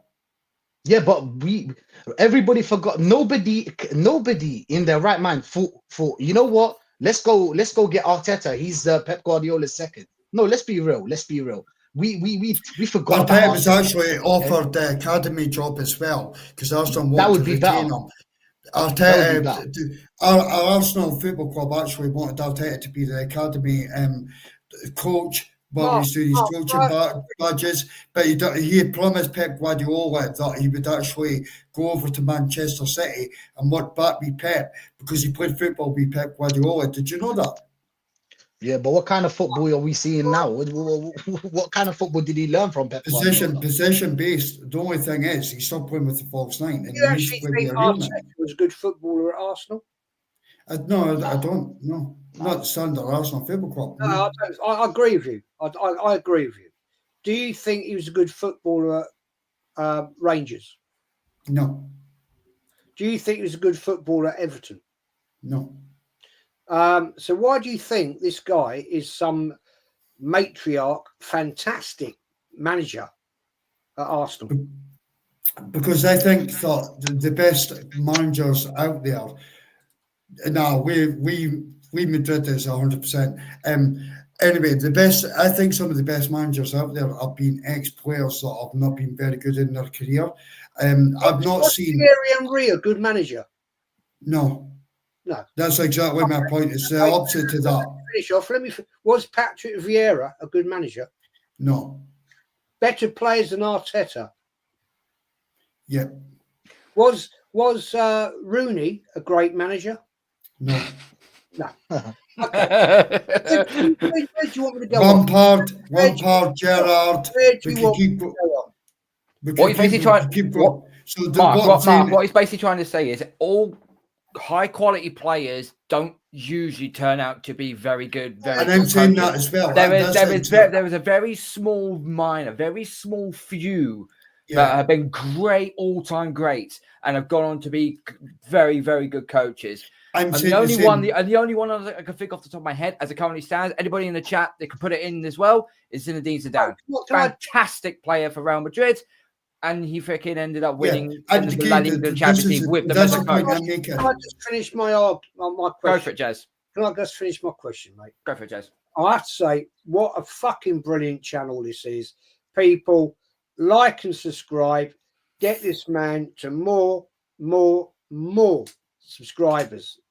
And also, these guys, all of them, right? They're doing great work. And this is just a great debate, right? Fantastic.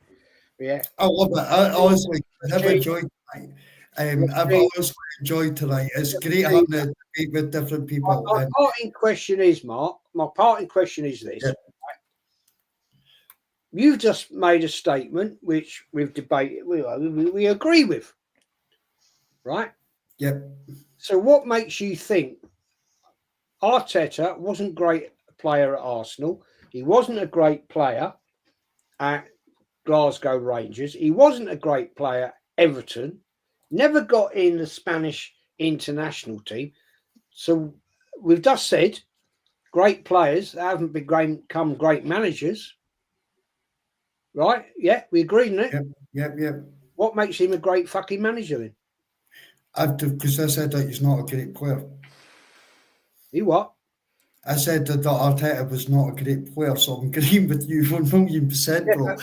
Arteta was never a great player, so I think personally, I think that bad sometimes players that careers that finish early turn out to be better managers than players that are players that have been absolute world class. Don't take into management in the same direction. So for me, Arteta is a better manager than Thierry Henry. He's a better manager than Patrick Vieira. I agree with you. What I'm saying to you is, Lampard is a better manager than Lampard, Rooney, Gerrard, etc. So I think we're singing off the same hymn sheet. I just don't think, just where I'm at, right? And I hope you guys take this before the guys close the show down. I do not think that Arteta's issue. I think our issues will be there regardless. But you within just the said board. that you wanted Klopp. You wanted the Klopp, I would right? take Klopp. If you go and find me a Klopp, if you want to go and find me a Klopp tomorrow, go and bring him in. So you do want an elite manager, correct? I would 1,000,000%. If I could go and find a Jurgen Klopp tomorrow that is going to go and put silverware above my head, bro, I'm for it, mate. I'm 1,000,000% for it. But I just do not think that this board and these owners are capable of doing that. Mark, at the end of this season, right?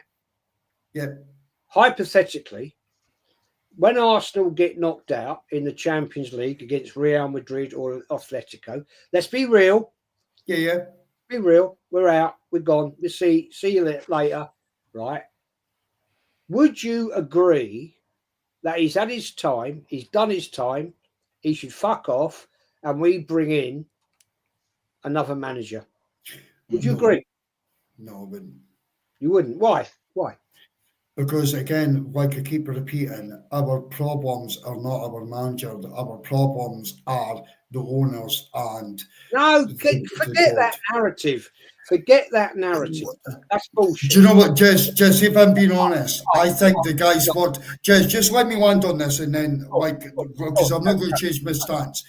I think Arteta has worked miracles this season with the injuries, with the red cards, and with the squad depth that we've got. Stop all that. Stop all that bullshit. Two things, Mark. That's just my opinion. I've kept myself very quiet because I've kept myself quiet, okay, because I've let the guests have their say, okay. Yes, okay, we've had 5 red cards this season. We also had 5 red cards during the Invincible season. There's that point there. And regarding of injuries, okay, it's only saying right now, yes, we've been hit with a number of injuries, but you can't say that last year, because last year it was a case of we barely had no injuries, barely had any at all.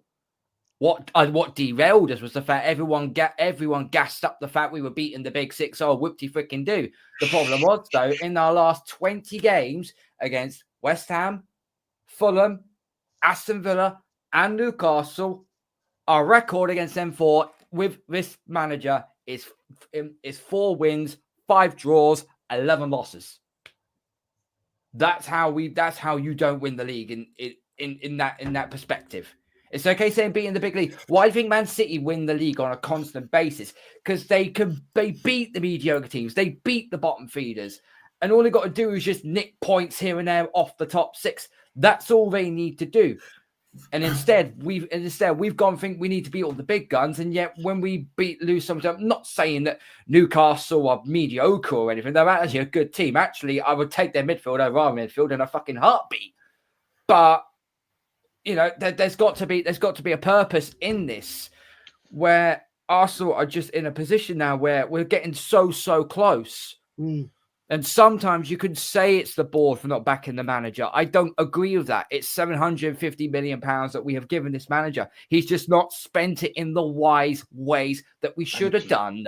Thank you. And to top this off, right? Here's a question I will throw at you, right? And I've said this to a number of people, and they've all said roughly the same sort of answer. If Unai Emery was still in charge and he got given this sort of money, where do you think Arsenal would be? Or more importantly, what would you think Arsenal would have won in this same time span? I think we would have won more cups. But I think we would have, Jez, 100%. And by the way, chat, just honestly, we are all Arsenal fans. Just before I answer this, right? We're all Arsenal fans. I love my football club. Jez loves the football club. He's supported them a lot longer than I have. All the guys that have been on here tonight, we all support the same football club. We're having a debate. 100%. We're all. I take Ancelotti. We all love our football club. We all want the same thing. So there's no need to be disrespectful because someone doesn't share your opinion.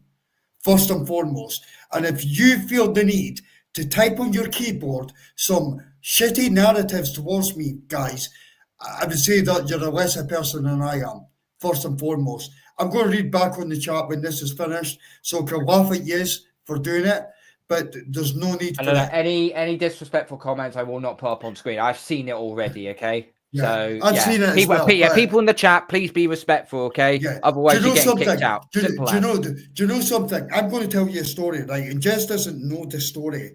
Jez knows the story very well, but he doesn't know that I was watching his channel at the time. Jez has got an opinion on Arsenal Football Club, and the guy's entitled to his opinion. He supports this club a lot longer than me. He'll give you the history of Arsenal. Off the top of his head tonight, I knew that he wasn't even on his laptop pulling up stats. But this guy could off his head just ping, ping, ping, stats out of Arsenal Football Club. I didn't even want to go at Jez tonight. This is a bit too strong for me. Jez is just a bit too strong for me. Do you know what he did? Because he's got an opinion on Arsenal Football Club. He was standing at a bus stop with these misses. Some two little pricks pulled out a knife on him and attacked him. He was standing at a bus stop with his wife. You guys in the chat give me fucking balls tonight are no better than the lot of pricks that done that to Jez. Jez, honestly, I've got nothing but respect for you. We're going back and forth at each other, but there's no fucking need for it. We're all Arsenal fans. We've got a different of opinion. Mark, look, listen, mate, listen up. I don't agree with you being abused, right? I don't agree with it. Yeah, you've got your opinion, yeah, and I respect your opinion. Yeah, fair play. I don't agree with what you're telling me, and I will give you my opinion, and you will give me your opinion, and as will Rashid. Yeah, and there are people in the chat that will give you a bit of a hard time.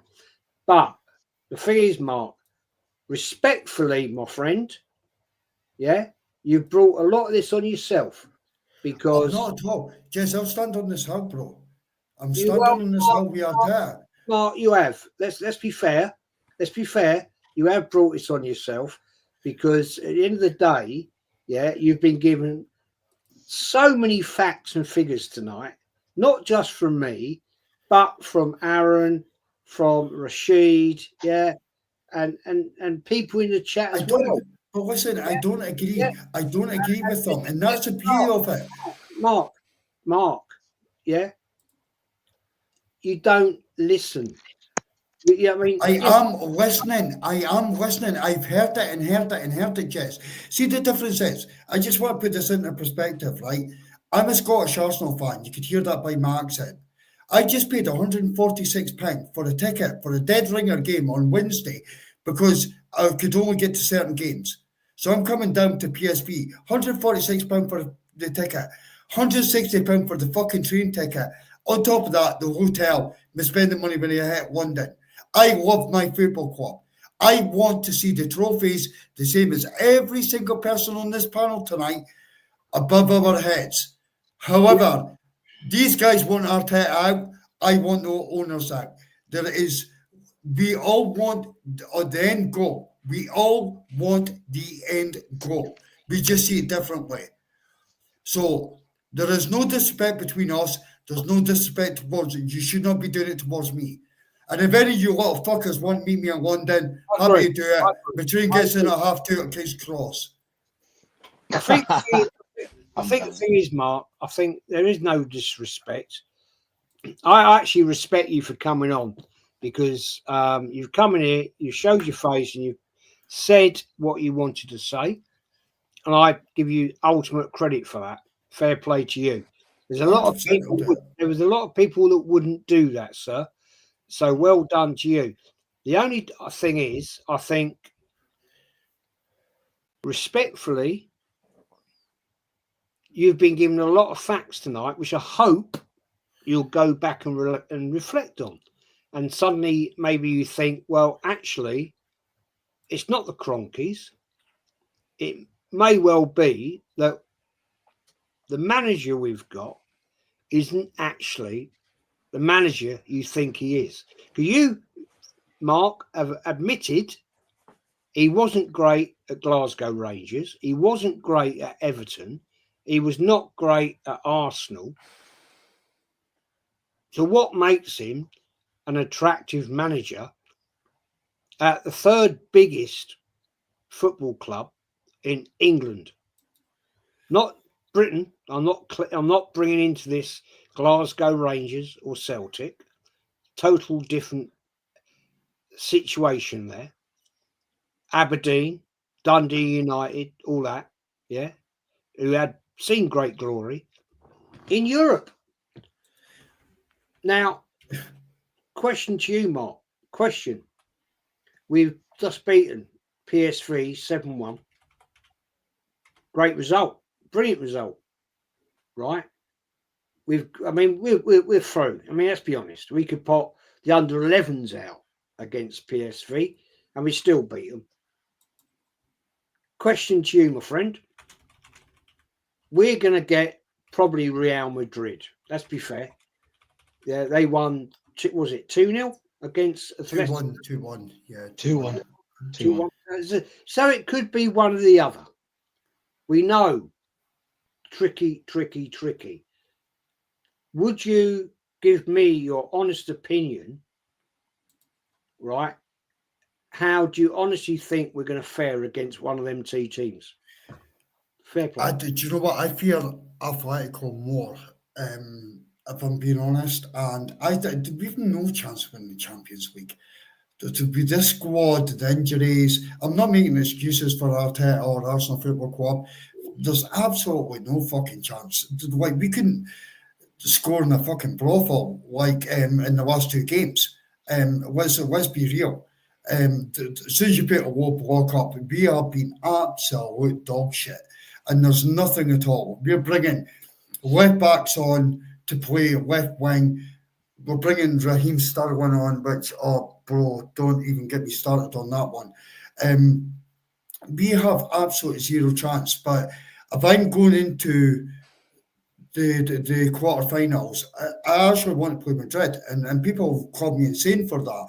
Real Madrid have got one of the most world-class strike force you could ever imagine.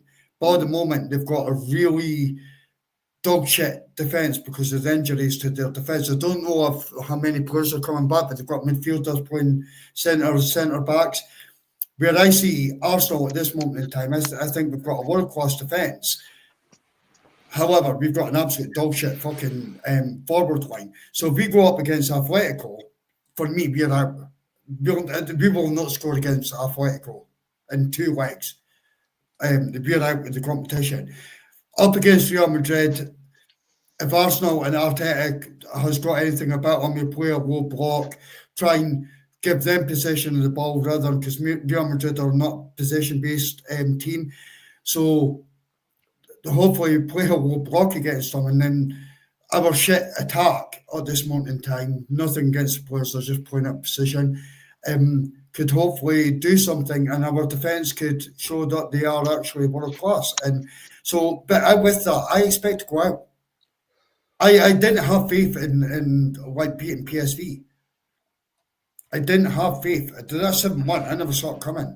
Jez, I don't watch along for it. I have no faith whatsoever, but I bring it down to squad depth. So again, Jez, at the end of all this, I still do not believe Arteta is the main issue at Arsenal Football Club, and that is where my issue is, and that's, I have shown my face.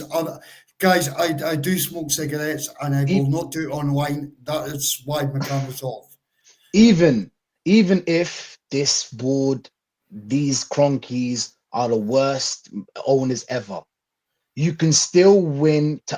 Liverpool have shown the world that you can still win. You can still win, regardless. It's not actually, we are against the board as well, but that's not the main thing we're talking about here. You're making it the main thing, because this board, even regardless, even if it's a bad board, even if it's the worst board ever, you can still win. You've seen it with Liverpool. They have the same kind of board as us. They steal and they don't play, and they always buy players they actually buy less players, better players than us on less money. We've actually went out there and spent money and gave Arteta 15 million and got nothing in return. So regardless if they're bad or not, you can still win. That's my point. That's my point. You can still win. Do you agree with me or not? That you can still win regardless of the Cronkies. But you need to. They're a different conversation. They're different conversation. Right. Let's take the owners out of it and just put it down the board. So we'll break it down just slightly. Obviously, Liverpool have a better structure at their football club where they're able to identify a manager that came from a German league in Mainz that were dog shit. They were nearly got relegated, and Klopp got through into that job. Then he done an amazing job, got them promoted, and they then went on to Dortmund.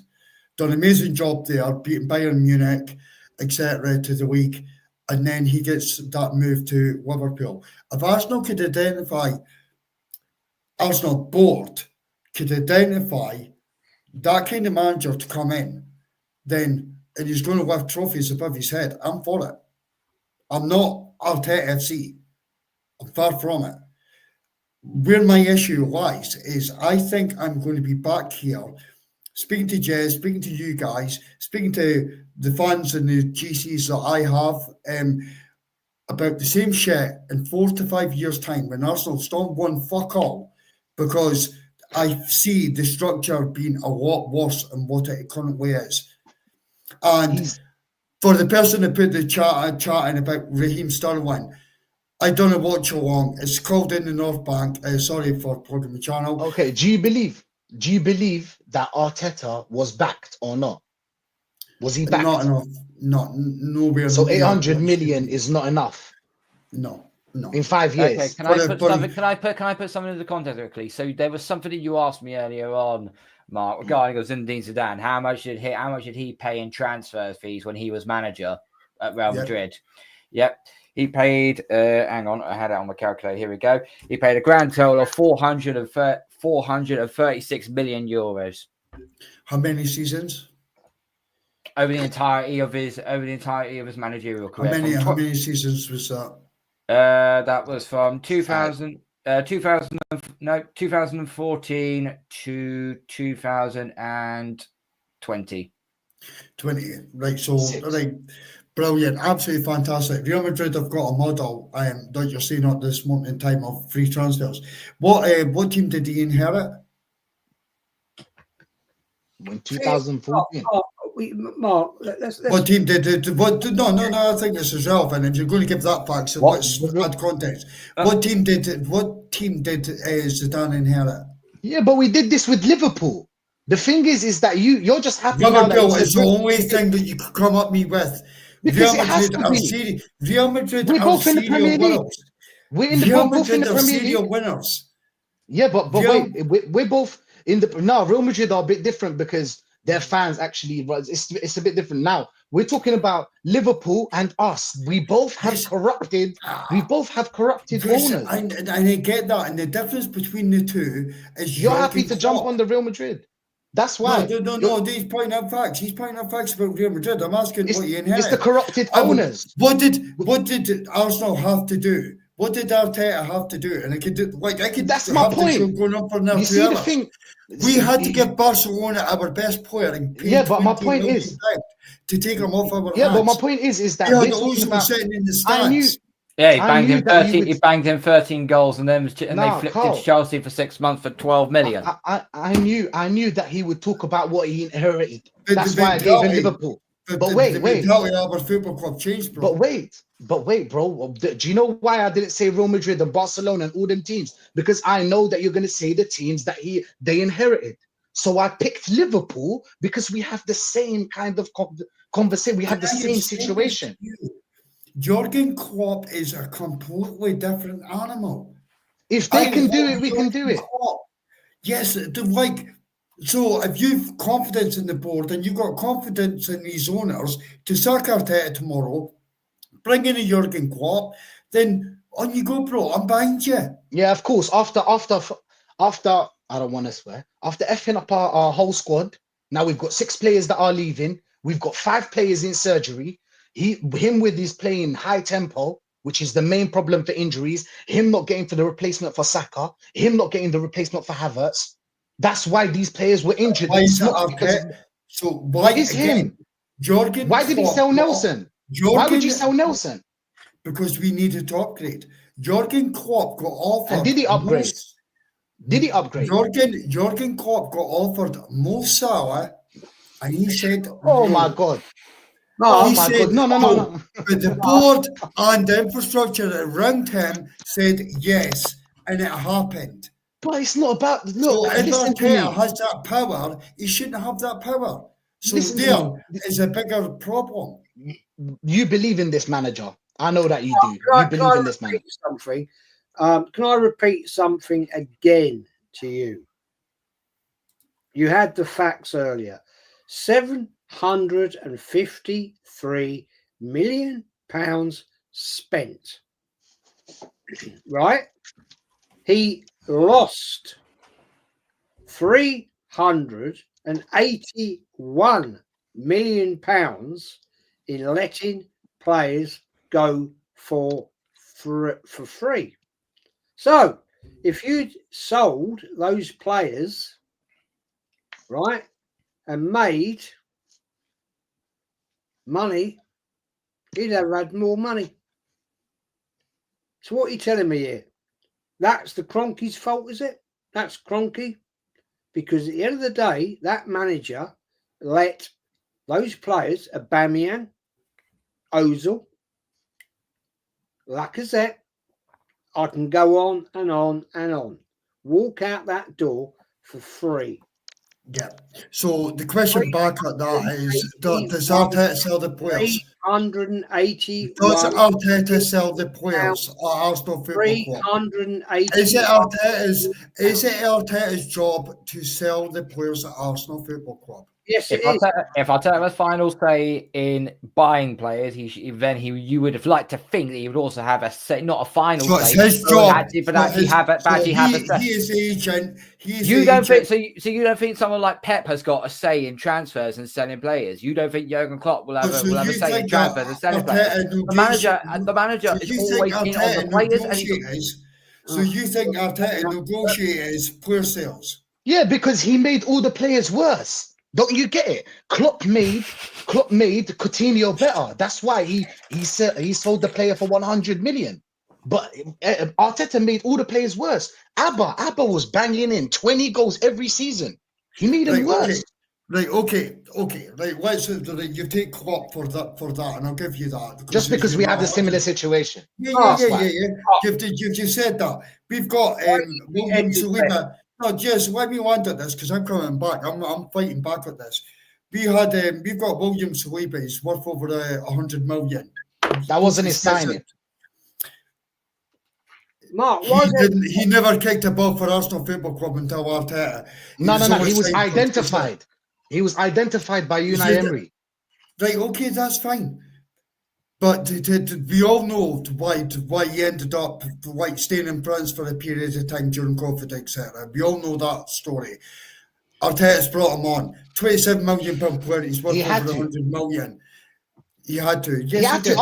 After playing Holding, come on, let's be honest. You don't rate Holding, do you?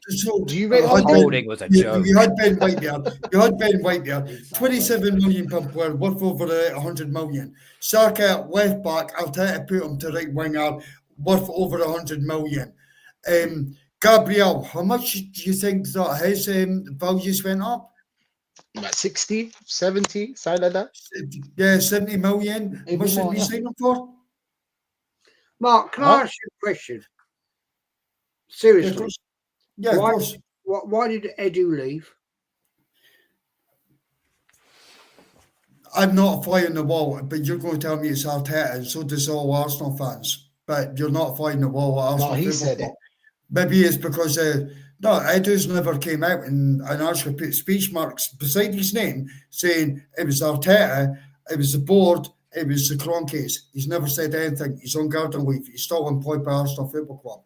I mean, he will be, but we'll find out sooner rather than. But we'll find. I can't wait for that to happen. I can't wait for that. But here, hang on, Jez, hang on. But at some point, once he comes off the gardening leave, he'll get to work then with Nottingham Forest. We'll see further down the line if Forest actually progress further up. You'll not see it through Forest. You'll not see that through Forest because he's not in charge of Forest at all. He's in charge of the sporting entity of the whole of the Greece. It's a Greece entity. So I can't remember the guy's name. I'm not going to butcher it tonight. But he's in charge of the whole lot of it. So it's all his teams. It's not Nottingham Forest. It's all his teams. Guys, it's nothing to do with Forest. It's nothing to do with Forest. This is going absolutely nowhere. It goes around and around and around and around and around. Because I'm not agreeing with you, Jez. Jez, I'm coming back on your arguments. That's all I'm doing. I'm not instigating this. I'm coming back on every single thing that you guys are saying. Mate, I'm not having a go at you. I'm not having a go at you. I'm just saying. Yeah, I'm just saying. You're saying it's going around and around and around. I am not going to come out at the end of this podcast and say, ARTETA out. I'm not going to do it. Yeah, good for you. You will at some point. You will at some point. Look, mate, that's your Mark, that's your prerogative.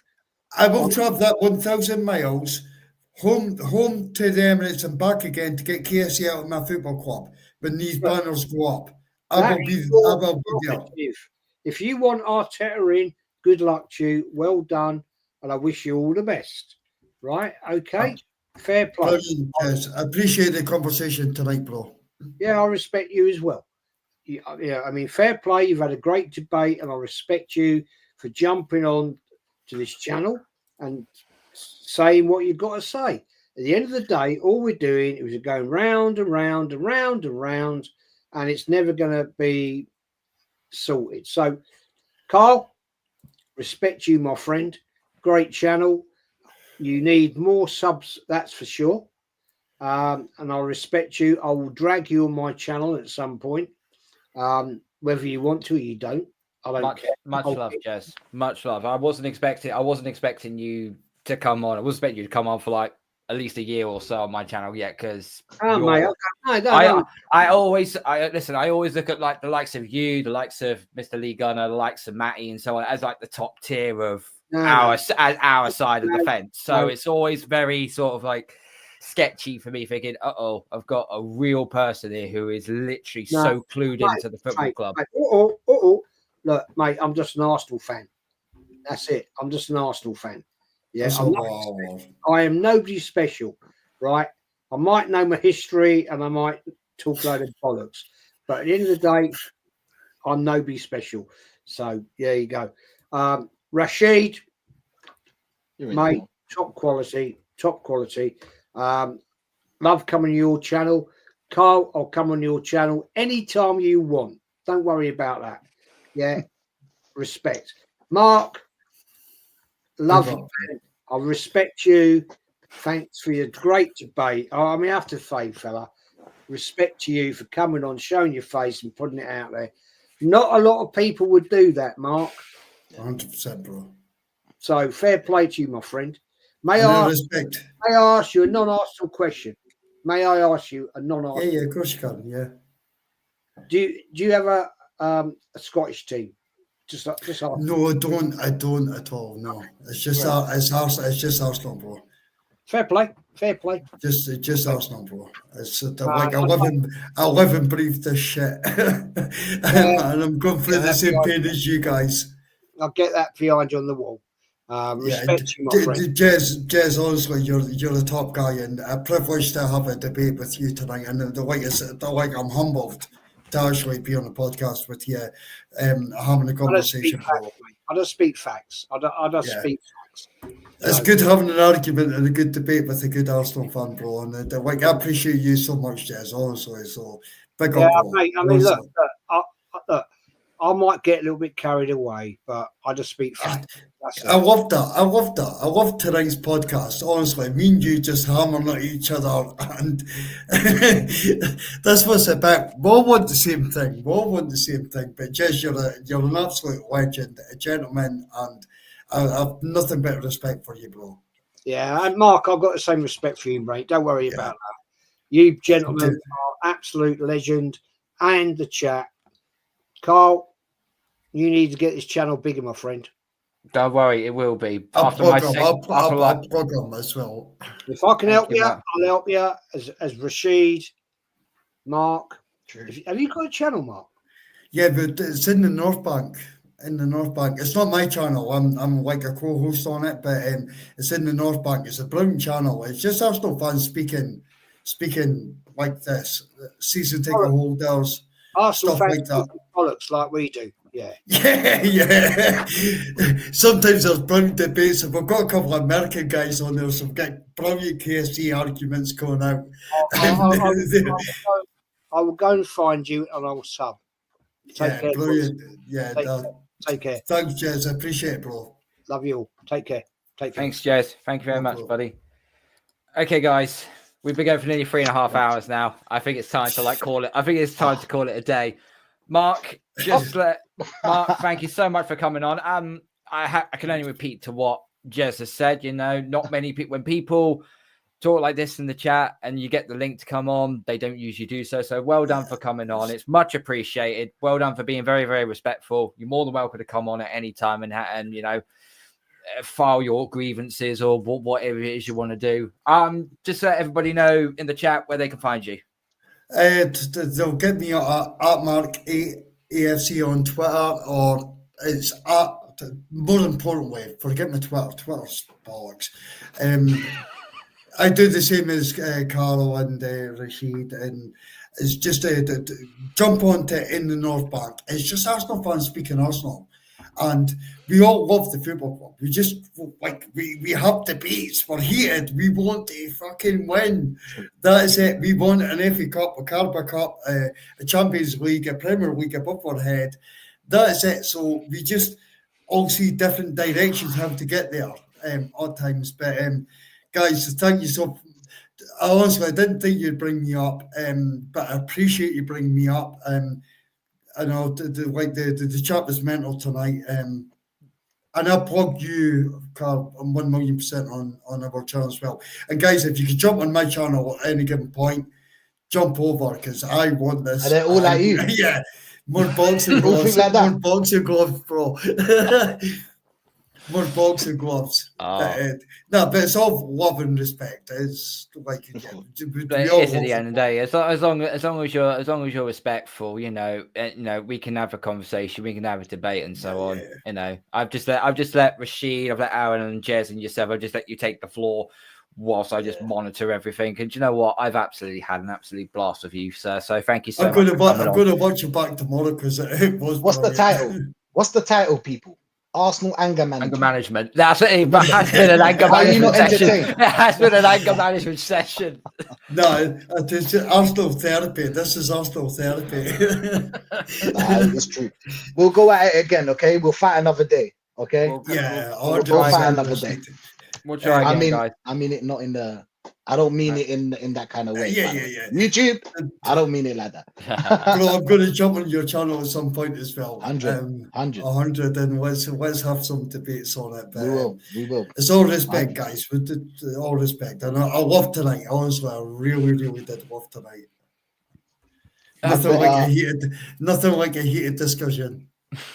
Yeah, 100%. Nothing like it. But hopefully, we'll get somewhere by now to the end of the season. Right, we'll get somewhere. Nah, even as a positive Arsenal fan, it's not fucking happening, bro. Okay. Hopefully. But yeah, big up, man. Rashid, big up to everyone, man. Rashid, your debut, thank you so much for coming on. Much appreciated. Been on literally since the start. Just tell everyone where they can find you. What have you got coming up on your channel? Because I know you're literally putting up a stream like every other day, so you're very busy.